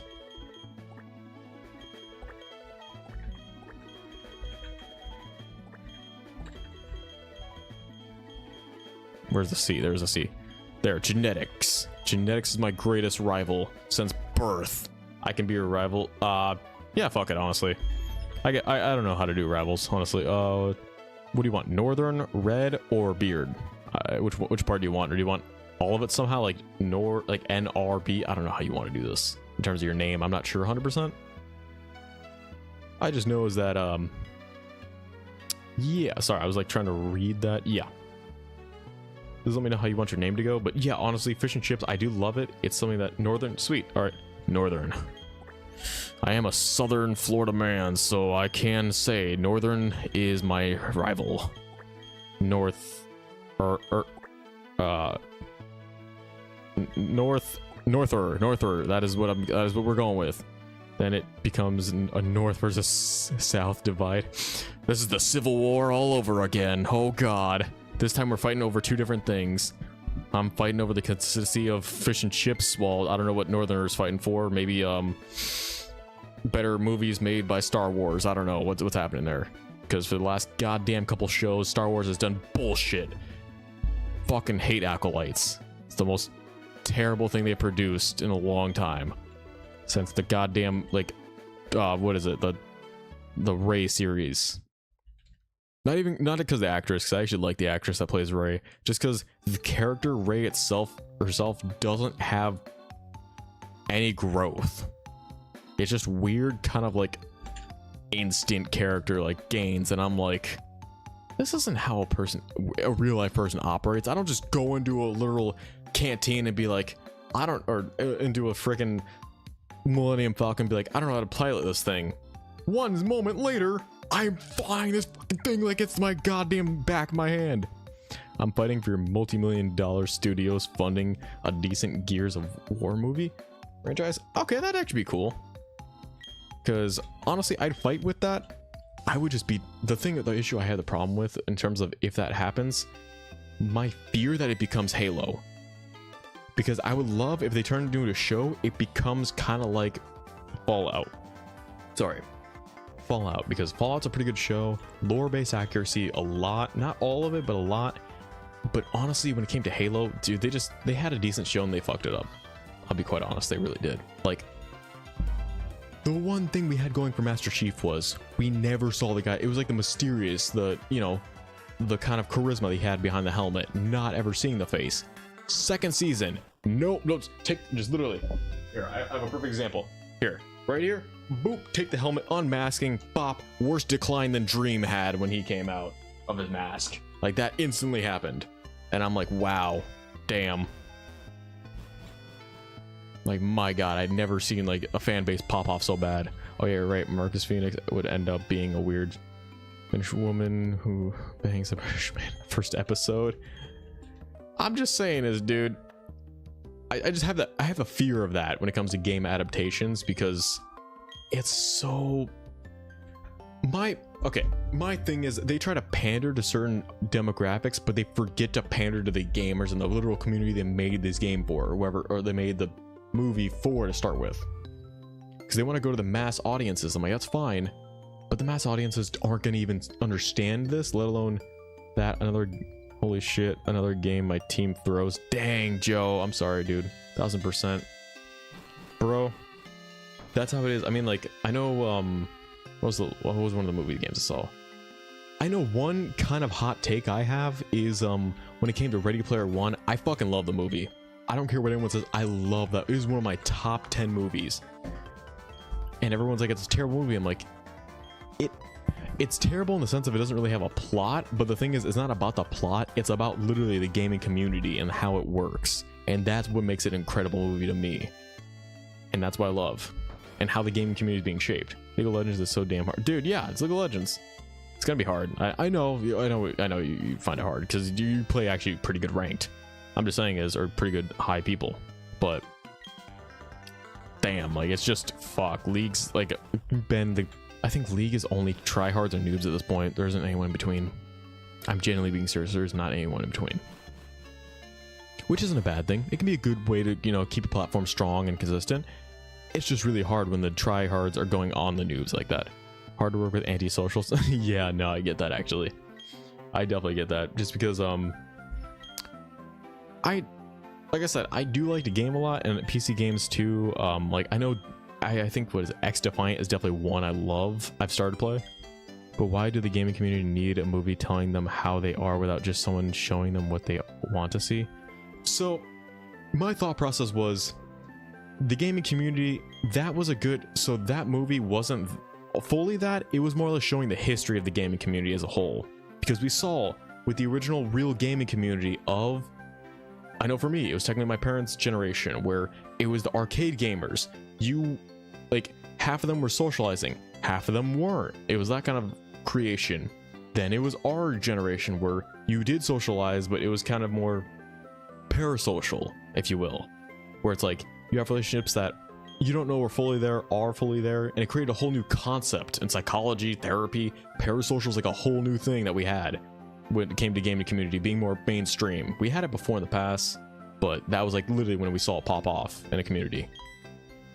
And it's like, it wasn't like roasting the gamers, like it kind of was at times, but to me it was like, it was just showing how we've changed as in response to the game community. And not in a bad way, just holy shit, we went to literally, you had to go to a fucking arcade to go play the video game, play the machine, and talk to people. Literally, I'm next, I got this next, or quarters, just some shit. To literally, online gaming, you can literally see me from any part of the world while I play a video game and talk. Even Gwen agrees. And she just talked for the first time. She's like right there, by the way. Gwen, don't jump off the bed. Did you ever hear the story? Didn't I ever tell you the story about the monkey that jumped off the bed? That's right, don't jump off your beds. I don't know if that works for humans. I just know for cats it doesn't always work. So if any human wants to jump off the bed, that's up to you. You're a human, so fuck it. Halo botched like fuck. Fallout is tender. It's the tender hooks. I think Gears of War is the real one that will attract people. I think it will too. Because the thing is, I'm not a big Fallout person in terms of, I played 4 and that was really it. But I could definitely see that work is Gears of War, because that has a strong fan base community. Even though they haven't really produced a big game in a long time, it's still strong as hell. Jumped the bed, now my arm is broken. Damn. Well, if you're not in America, good, because usually you have better healthcare insurance, or you just don't have healthcare insurance at all. So either way, it's better than ours. Ours, you jump off the bed, break your arm, now you gotta pay $100,000 to literally just have a cast on. God, I fucking love this country, America. #1 and just shitting on your own people. Great stuff, good stuff. Game riddle with Smurfs. Oh yeah, that's 100% Joe, that's what it is. Glenn, get out of there. Get out from the bag. Stop playing with a plastic bag. You love to do that for some reason. Fucking kid. I have a weird cat that loves plastic bags. It's starting to make me question what she's doing with those things. I know you don't have a lot of brain cells like your old man, but you gotta have some more in there. Jesus, kid. Ugh. I was gonna say, that is one reason I actually left the medical field, is because the healthcare system in the United States is fucked. And I'll be the first to say it, it genuinely is. I hate it so much. I truly do. With a burning passion. Alright, I'm gonna go Turtwig this one, because, dear God, we have been losing a lot. So, let me see. Yeah, let's go Turtwig. I'm not gonna lie, if I die in this one, I'll probably just call it in the terms of the run, so we can probably set up a soul link or something with the next guy. But yeah, I hope you know me jumping off the bed was a joke. I fucking know it's a joke. Dude, I would hope it's a joke. Dear God. I got it. No, I'm just saying, I come from a medical background, so I got my degree in, and like, I went to go be a doctor, and then spent like 3 months in the medical field, and I was like, holy crap, this is such a broken system. Why do we still have this thing? What are we here for? Oh my God, why is this guy here for the 20th time? Oh, he's a drug addict. But I also know what you want to say. I know you said you're in the medical field. I'd like to know more about it. Yeah, essentially, I went to be an occupational therapist, which is basically for anyone who needs to do mostly is like rehab for people who need to do basic things in sense of not like, because I know people get confused with that in physical therapy. It's like every team they have is the best and I have the worst. Yeah, that's how it goes, Joe. It's like a lottery system. But essentially, physical therapy. I need help rehabbing my body so I can go lift weights, train, or be able to run again, or do something I like physically. Or even just, you know, walk and certain things like that. Occupational therapy. I legit need help to even hold up a water bottle or twist a cap, like literally, or open like a oven, stuff like that, like literally things to live. And like basic things like brushing your teeth, like being able to do stuff like that. That is legit what occupational therapy is. I like it because I love helping people. It's my big purpose in life. It's one of my things I love. And I love the therapy aspect. It's one of my favorite things, therapy. So I was like, I love occupational therapy, let's go for it. Part of it is you need medical experience. So low man of total pole, I started off in as a medical assistant, which is like you help around as you can. You're kind of a nurse, kind of not. It's a weird kind of like 50-50 system. Because it's almost more like you're an intern to a degree. Like not a medical intern or resident or anything like that, just an intern in terms of like how you are in normal intern jobs. Kind of doing everything, but not really knowing too much how to do everything. And yeah, so after working in certain practices and stuff, I would literally see people get moved up and down list based off if they were a person that would pay. We call it, what was it called? It was like self-pay, which means they pay their own bills, they pay everything. We don't have to go through insurance for their file. So we'd actually, my boss who owned the practice was the doctor, the only doctor in, would make me, yeah, he'd make us and everyone there put those patients who pay pocket full of money, you know, a couple $100s to come see him, just the one or however many times, literally top of the list. And I'm like, sir, they just got here. These people have been waiting here literally for like 2 hours to see you, are still on your goddamn wait list. And he's like, should have came earlier. And I'm sitting here, I'm like, you're an asshole. I'm like, I'd actually want to be like this. You're actually an asshole, sir. I'm not gonna lie to you. And I'm like, I'll respect you because you're the doctor and you got your degree, you earned everything you have, but I'm like, you're still an asshole. Like as a business, like you're a good, like I can see you're a decent person at times, but in my opinion, when it comes to like you as a business person, you're genuinely just terrible. Do you like ever have a bad experiences, but you could show your qualification aboard, but you could show your qualification and be given a hero's welcome? I know one thing I've had a couple bad experiences. One of them was basically a patient was upset that their medical insurance wouldn't cover them and certain things, like they wanted like B12 shots to be offered, stuff like that, the practice, random things. They wouldn't cover that because it was like medical insurance for literally an emergency only, things like that, or medical like hospital settings, not practice settings. So she was like, you know what, I'm gonna be pissed, go into a rageful state, and literally I'm like right here, or right here. The door to the glass panel is like right here, so right in front of my face. And she comes in storming out. Because I have files in my hand, I'm going to give to the doctor because we had to do, that's the way we did things. We gave every file to the doctor that was going to be the patient's, you know, and make sure everything's on there. As I'm approaching it, she comes in, pulls like back the door so hard, like because it's a push door, and I'm like right here in front of the door because she's running. She's not like just in, like she's not like just walking towards it and I would have seen her. She's like running right at it, legit pushes it open. That it actually almost it almost cracks the glass, the glass door cracks it. And I literally luckily moved back right when I saw her, because I usually, that's my reaction. If I see something I don't know, I go backwards because I'm like, fuck, I don't want to be in the way. And literally hit the, he left a literal like this size hole in the wall And I sat there and I'm like, what the genuine fuck? She just stormed right out. And we almost called the cops and everything because we were just sitting there. We were like, everyone literally stood there, stopped and said, are you okay? Because they saw and they thought I got hit with the door. Because I moved back like that away from the door just to be sure. And I told her, I was like, sorry. Like, I got in the way. And yeah, I looked at it and I'm like, everyone like literally looked and was like, dude, if you stood in that doorway, you would have either at least broken your nose, or 2, literally have gotten like actual broken like bones in your jaw, because it would have hit me face first because the way I was like running towards. I don't think anyone needs to take that level. Right.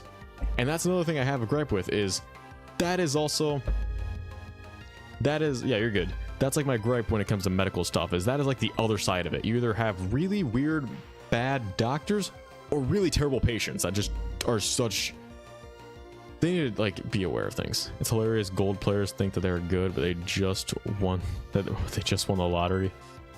Yeah, every game has a gold tier, and I'm not gonna lie. When you're in the gold tier, you think you're good because you've gotten past silver, you're doing okay, but literally you don't go into plat, or you get to plat 3, like the lowest of the plats, because you know that you just barely qualify for it. Yeah, I know gold player, he calls a trash, good mechanic. I know it's better than right, bro. That's how I am in like this game called X Defiant.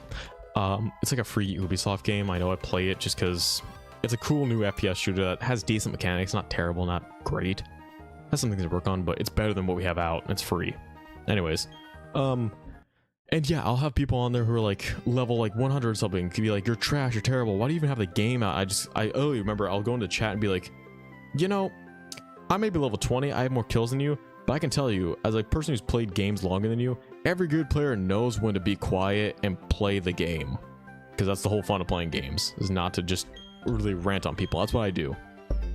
I won't ever try to like cuss someone out or be as mad back. I'll just be like, a good player knows when to be quiet and just play the game or help their team. BRB, like that's it. Like that's just my one piece of wisdom advice as a veteran gamer, especially with FPS shooters. No one cares that you're trash talking your own teammate. We just want it to where you are literally helping us, or just kind of, you know, not saying a word, not shit talking us. It's not, that doesn't help anyone in gaming, let alone just teamwork. So yeah, sorry, I just gotta, yeah. But yeah, that's just like, as much as I love the gaming community and like FPS shooting community, that's like another thing I have a problem with, is just that people are just like on your own team. Now, granted, if you're my enemy or on a different team, fucking go for it, all out. You're good. Have full range of roasting me however you want. Just because opposite sides, I get it. It's cool. It's fine. It's a part of the game. But no, if you're on my team, please don't do that. If you have any sense to do that, mute the mic and say it, or just don't say it at all. And then just tell me how to like work on my game better, or tell me that I need to, you know, pull back, don't shoot. Just literally pull back for a sec. Like I'll go the first, you know what I mean? Like just. Yeah, because to me it's almost like how you would manage a team is how, like, if I'm not gonna lie to you, if I actually wanted to get to know someone on my team very well, I was working with at work or something, I'd be like, hey, are you a gamer? You are? Let's play an FPS shooter. Let's play an FPS shooter that you like or something, or a game you like that's competitive. I get to know you a lot better because literally I know how you are in that game. How you are in that game is how you are outside of work and normally on your own mind internally. Because as much as people are like, oh, I'm the same in and out of work, no, you're not. Wherever you are literally able to express however you are to your fullest, that is how you are internally in your mind, being able to express yourself without any limitations. You might not say everything you express, which is fine, but you know what that is internally. Alright, Cyrus, the 56th time. God damn it, Cyrus. But yeah. Like I said, I truly know that gaming is like a way I would love to connect with people, even I know or don't know or want to get to know, because that's just how it is. Because there's just so much you can learn from someone's gameplay or someone's strategy, or just their willingness to teach someone how they, like, if they're really passionate or just want a friend to play. Like, that's just genuinely how I love it. All right, now we did that. Are you gonna, if you finally, nope, now you want me to go all the way back. That's right, because this game has me do nothing but love walking for some reason. Why do you love the fact that I have to walk everywhere, good sir? Oh yay, I heard a legendary Pokemon scream. That's always what I love to hear, something screaming at me. Jesus Christ. It's the greatest thing I love to hear. Alright. Now let's go. Come on, come on. Nope, you're good. I know what a Pokeball is. Stop mansplaining to me how to say words, okay? I am a strong, independent female character in this game. I know what the fuck a Pokeball is. I know how to use it better than you do, champ. Jesus Christ. Alright. So let's go. I think at this point we had to go to the net. Yeah, we gotta go to meet the professor so we can name our Turtwig. Okay, sweet. I don't have any encounters yet, so I don't have the Pokeballs.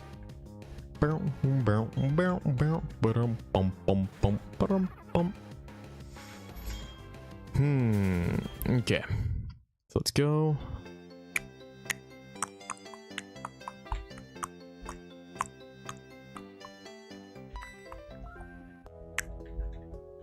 Alright. And bada bing, bada boom. Show me a good thing, please. Oh god. This motherfucker keeps coming out of nowhere. Okay, come on. Come on. Yep, we're done with that. We're going to the next part.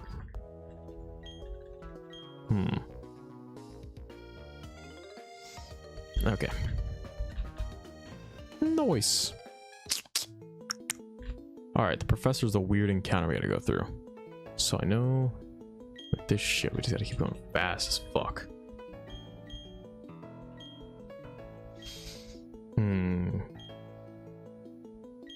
Okay, nickname. There we go. Okay, nickname. What are we gonna give you as a nickname? We named you Leonardo before. You know what? I got this. I got this. We can name the greatest thing I can think of. No, wait. We gotta name him. Where is it?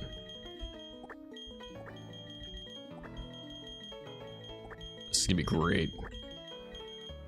It's perfect. There's just enough characters for this. Giga Chad. We have Giga Chad now. Now we have to win this run. We have Giga Chad on our side. Fucking let's go Giga Chad. Alright, with Giga Chad on our side, there's no way we can lose. We have this down and locked. Yes, I know it's a privilege to meet. You're kind of an asshole, Professor. It's a privilege for me to meet you. You asked me to take on your journey. What do you mean it's a privilege for me to meet you? You asked me to take on your journey and complete the Pokedex. The fuck? Who does that? I asked someone for a favor. It's like, oh, by the way, it's a huge honor for you to meet me. Now, can you do this hard work that I ask you for like a year of your life in the in-game to do? Oh, don't worry. It'll be a huge honor. It's like, are you paying me? No. Do I get a free Pokemon? Yes. I'm like, okay. How will I stay and live my life? Oh, in the woods, probably alone by yourself. If you have friends, cool. If not, probably not. And it's like, wow, gee, thanks. I'm 11 years old. This is what I want to do in my life. Sounds about right. Okay, so here we go. I'm literally just spamming the button B because let's get this thing moving so I can actually do encounters. And dear God, are you fucking kidding me? Come on.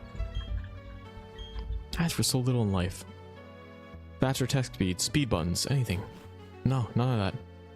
At least speed buttons that don't make me sound like I'm just listening to some weird high-speed intense car chase. There we go. Okay, good, good, good. Okay. So I don't know what this thing is doing. Okay, there we go. Let's try and figure that out for the longest time. Sorry, got really sidetracked. All right. You know, I'm at that point where I'm kind of getting a tiny bit bored, not in the sense of the video, just in the sense of this. So, random quote of the day from this Office gelatin button, which Office from the, you know, the Office has the first episode with a gelatin stapler. Let's see what this wise thing has to say. You couldn't handle my undivided attention. Damn, that's some peak Dwight action. You couldn't handle my undivided attention. I'm Batman. I'm Batman. For justice. I fucking love it. That's literally just a random shit. Every Batman has some kind of weird speech that they add to the character. It's hilarious. Like, one of them sounds like they're fucking gargling marbles. The other one sounds like they're just, I don't know, some kind of emo teen. And then the last one, that was the last one. And then there's just random shit like that. Fucking love that. Like, no one ever has a normal voice with Batman. And I'm like, you know, no, Batman's like intense, but he's also a normal fucking guy. He's not like some weird alien guy that just doesn't know how to speak English. It's his literal only language he first speaks. Gwen, what are you doing, kiddo? There's a reflection, Gwen. Yeah, reflection. You know how that works? Mirrors? I'll teach her how it works eventually. Okay, now we got here. We gotta go back to the mom. Go say hey to the mom. Talk to the weird crazy mother who's not even ours, the fucking neighbors, and then we can get to capturing Pokemon and doing what we usually do, which is die. Fun times. What's up, kid? What's wrong? Hey, you okay? Oh, baby girl. Here, hold on, let me get to this part. Hey, Gwen, it's okay. I had to look at the screen. I just had to look at the screen. No. I still want to be able to pet you. Damn it. Why does my cat do this? V, to be fair, Batman installs fear in his targets. Don't point. Yo, what up, Camden? How's it going, dude? And doesn't person but supernatural being. I mean, true, but I don't think Batman needs to sound like a freaking man who's gargling marbles to literally be like, like kind of like that. Like, he doesn't need to do that shit to install fear. Yes, that is my cat, Gwen. My new setup, because new apartment, and, yeah. Gwen, you want to say hi? Gwen! Baby girl! Okay, I'm not going to rock any further back in this chair that I have, because last time I did that, I literally fell right on my spine and it hurt a lot. Because I'm not going to lie, I'm pretty sure I bruised some muscles doing that, and it hurts. That was yesterday, by the way. So, yeah, not the best thing. How's everyone doing? Oh, there's the crazy one I was telling you guys about. Yep, crazy next door neighbor mom. Sweet lord. Okay, sweet baby Jesus. Huh, I wonder. Sorry, I was asking this earlier, but who to cosplay in anime or in DC, anything Marvel or fan-based. Who can I cosplay as? Who's a good... You know what? Let me look this up. I know Blue Beetle's Hispanic. New apartment? Yeah, I got a new apartment. I moved to a different city because... I was kind of... I fulfilled what I needed to where I live in Tampa. Excuse me. So, now I'm back in my hometown. And for anyone who knows me, they know where that is. For those of you who don't, I'm not going to reveal too much just because... I don't know. I like to keep some things private since... You know, internet, things can happen. Whether, you know, it's random people I meet, anything can happen. I'd rather not give too much in terms of that. But yeah, I'll give places like I've been in the past, like Tampa, stuff like that. But I mentioned I'm in Florida, so, you know, anyways. But yeah, there's a new place and new setup. I even did new camera because I found new software, which is why this looks a little bit different from based off of what you've seen in previous streams and videos. It might look, I had a blurring effect, which is why it looks different. Like I said, my hand looks blurry. Solid. Wait, solid. There we go. Yep, see? There are a lot of people who will do bad things. Right. And that's why I'm like, I don't get too much information about my personal life too much. Like, just because that. Like, in terms of that stuff. But, yeah. Because as I mentioned in the past, as I do like my fan base, you know, our community here and stuff like that, it's also, don't dock stuff right. It's also, you guys don't fully know me because I have a life outside the screen, just as you do. You have a life outside the screen too. So I don't know you guys to the fullest. You don't need me to be the fullest. So, like I said, not gonna dox myself because yeah. And if I ever get big enough in stream where I just end up big up, I'm back. Yo, what up? But yeah, if I ever get big enough in streaming where you do ever find out who, like my name and stuff like that, that's fine because by then I'll have secure. I already know how to secure my servers, stuff like that. Because I kind of know that right now. I don't know all of the strats, but I know most of them just from experience. But yeah, it's kind of like my mentality. Okay. By the way, if you got Discord invite, oh right, I forget. Yeah. I just know my Discord was hacked. Yeah, I'm guessing your name is Stuart Bigwell. Nah, I'm not a Stu, man. No, you don't call me Stu. That's nothing to do with me. I don't know what to do with it if you call me Stu. I'm just sitting there like, the fuck. Call me. I'm taking it. You know what? I'm taking it from Surf's Off. I'm Big Z now. Call me Big Z. That's why my new name is Big Z. You don't know, strike me as a stew man. I actually like stews, like food stew, but I'm not. No, my name is not fucking stew. I'm Big Z. I'm like Big Chungus, but better. I don't know if I'm better. I don't know what to say that. Here. There's the Discord, and 3, 2, 1.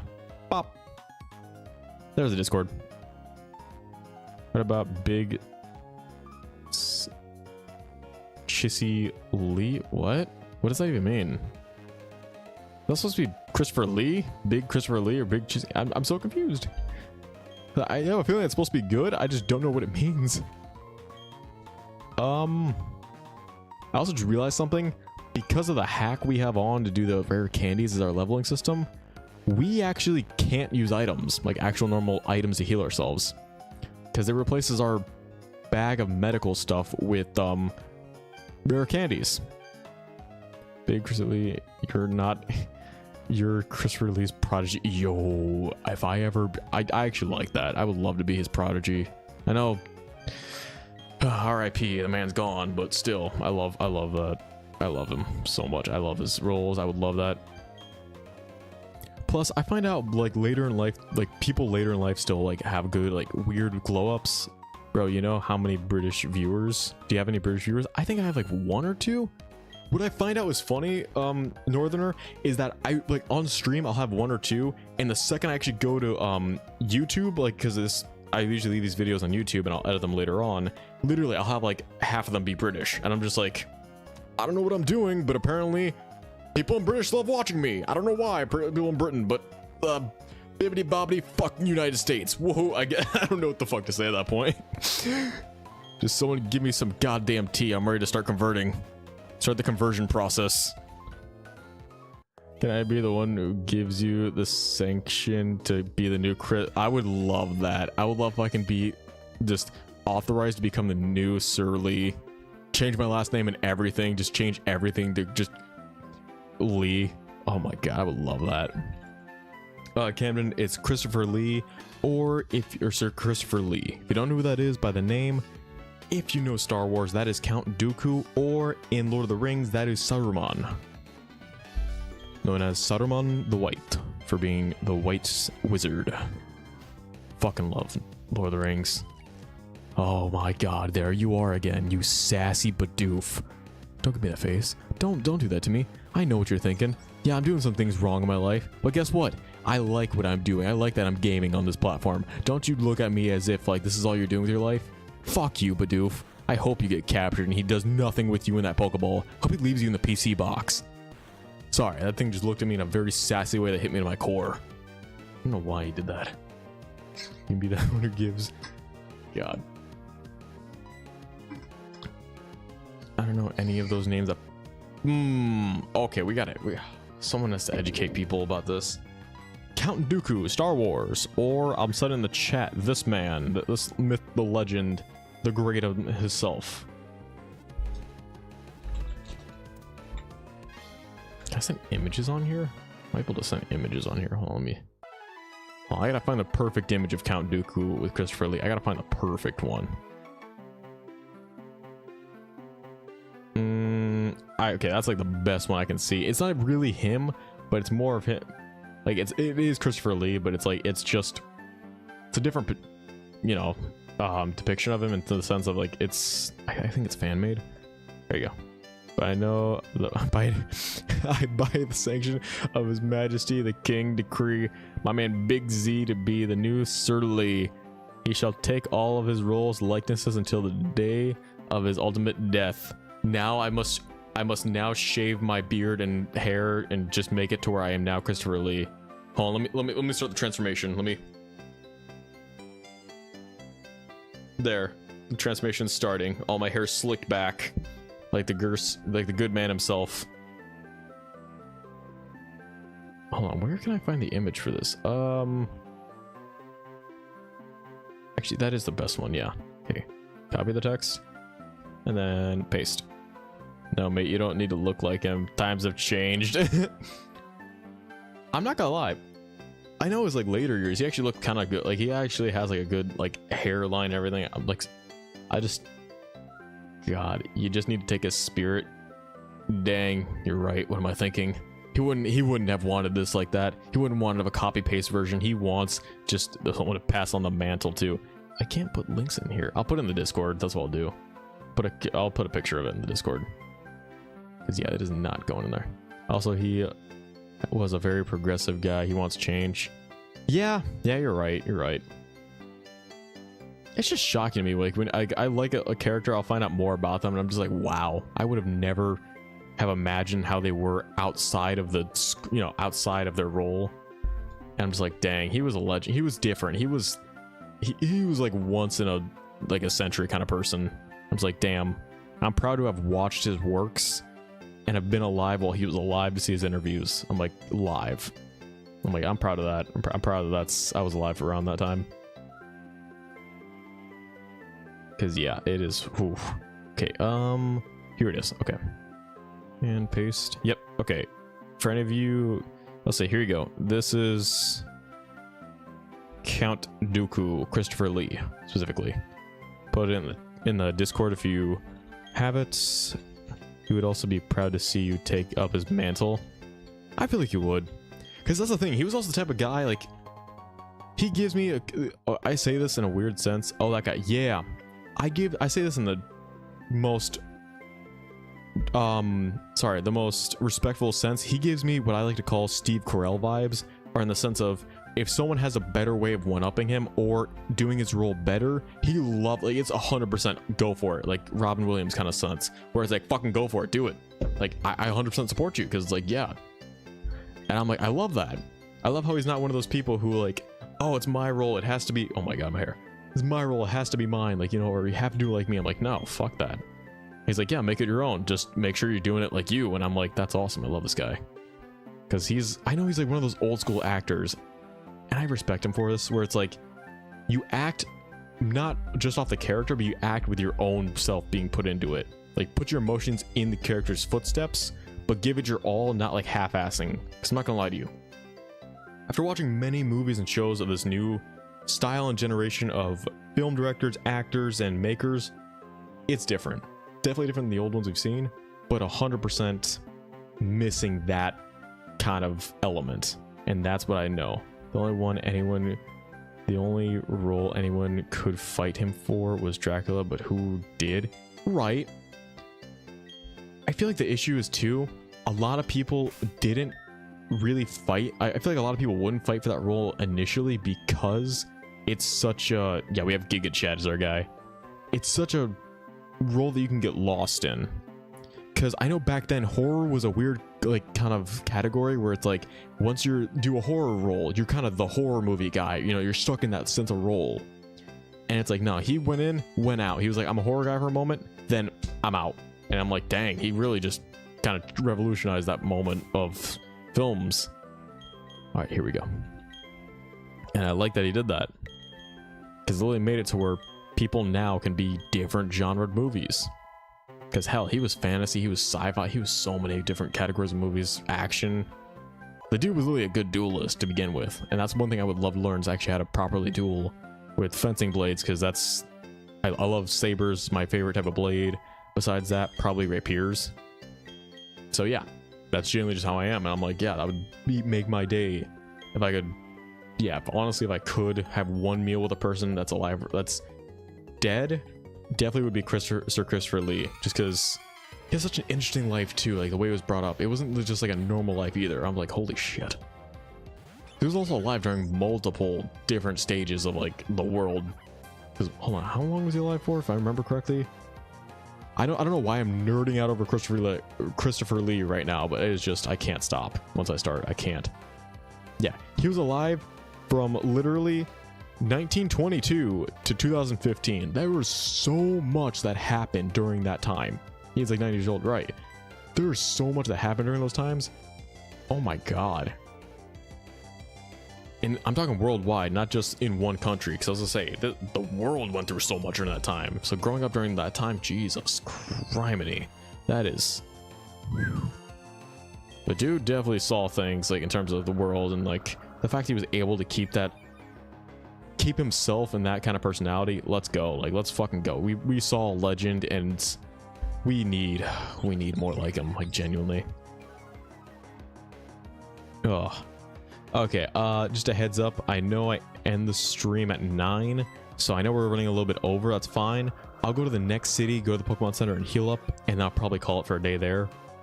One reason I kind of do 3-hour streams now instead of like the 5-hour I used to do is kind of my throat, because to be honest, it is kind of killing me, and I didn't prep properly before this, so that's more on me. But yeah, it is. Oof, like I am streaming again on Sunday, so just a heads up. Be on the lookout for that. Oop, but let me see. Go from here. I think I have enough. Yeah, this is what I was talking about. We lost our potions, so now we don't have any items to heal with because we did rare candies. He was supposed to marry. Right, I saw that. I remember hearing about that and being like, yo, this man was gonna be royalty. Like, is he not already honor? I'd be like, you know what? Fucking give this man honorary royalty. He literally is honorary royalty. This man's a national treasure, a global treasure. God damn it. Yeah, because who was his wife, actually?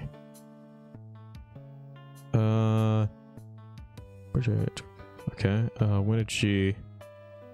Huh. Wait, she's still alive? Is she actually still alive? Oh my god, she is still alive. Wow. That's insane. Oh, I feel really bad, actually, that she's still alive. Oh, man, I actually feel really bad. Because that actually makes me a little sad. What was up with the rare candies? Also, my name is Ian Fleming, based off of James Bond's novel on him. Nice. Dude, that's awesome, Northerner.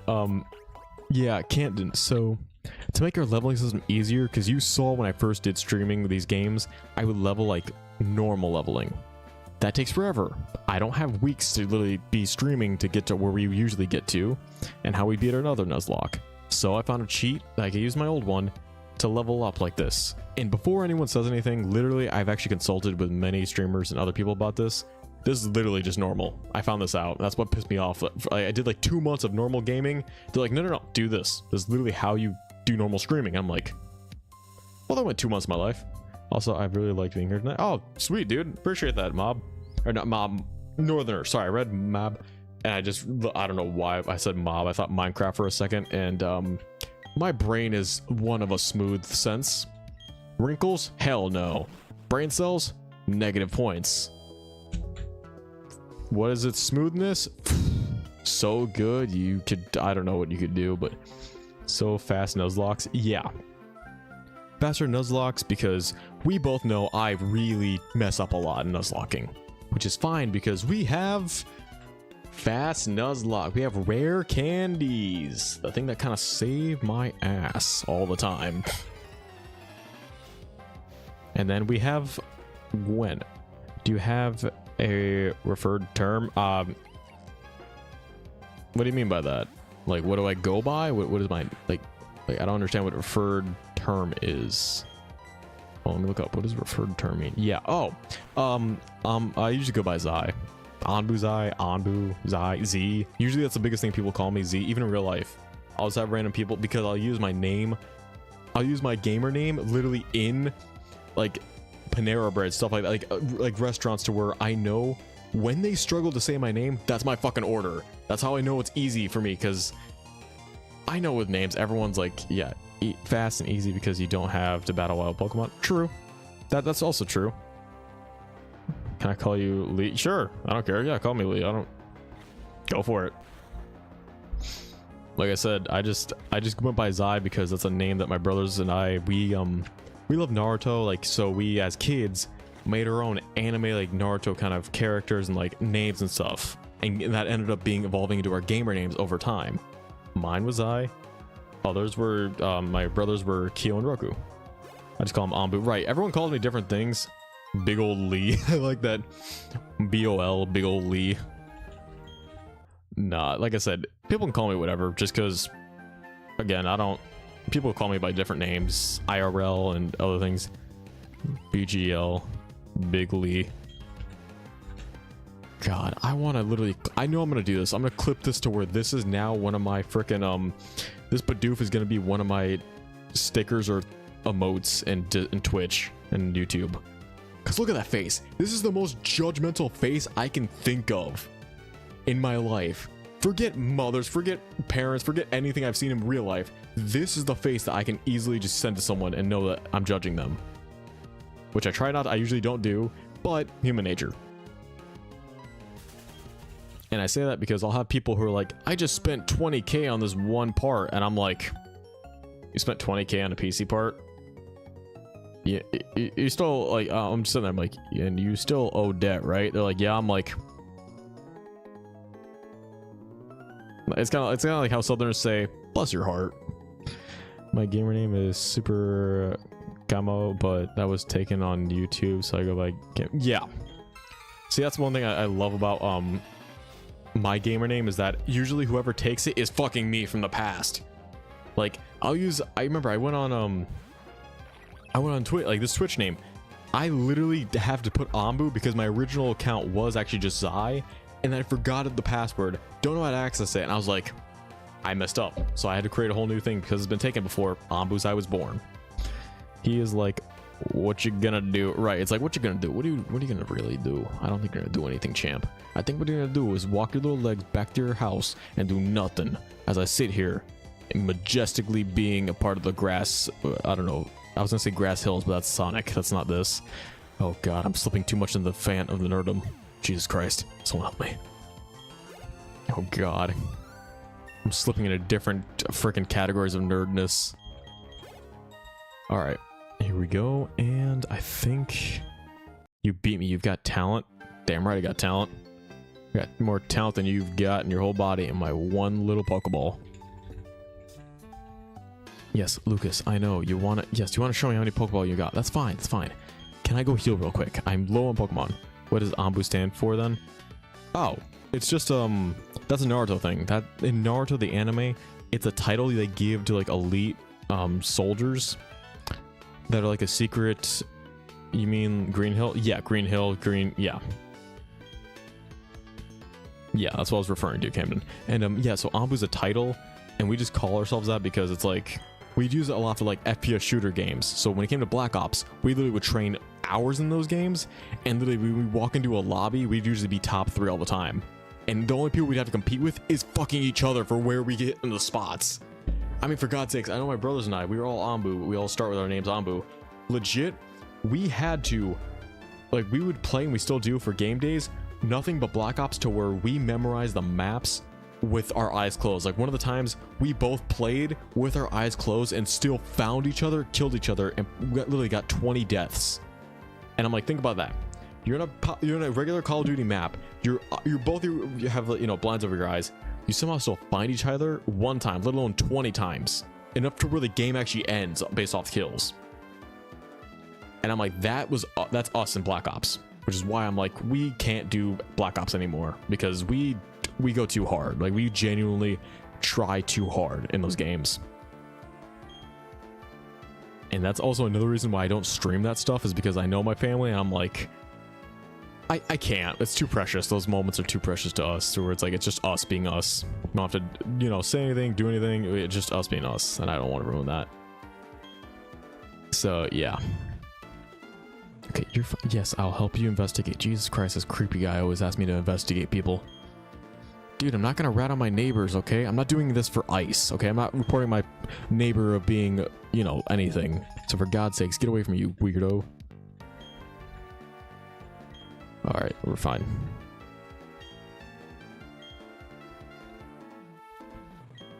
Okay, and bada bing, bada boom. Blind Black Ops stream. Essentially, that's what we did. And we played the most, I think, Black Ops 4 was it? Yeah, Black Ops 4 was the most we played. Because Black Ops 2 we did our second most. 3 we kind of skipped. Like, we did a little bit, but then we skipped. Because I know it was like my sister's favorite, but I know, yeah, Black Ops 4 was like our biggest thing. Okay, then never mind. Yeah, I'm not gonna stream. Like, if they want to come on the stream eventually, or if they ever choose to, yeah, I'll always let them on.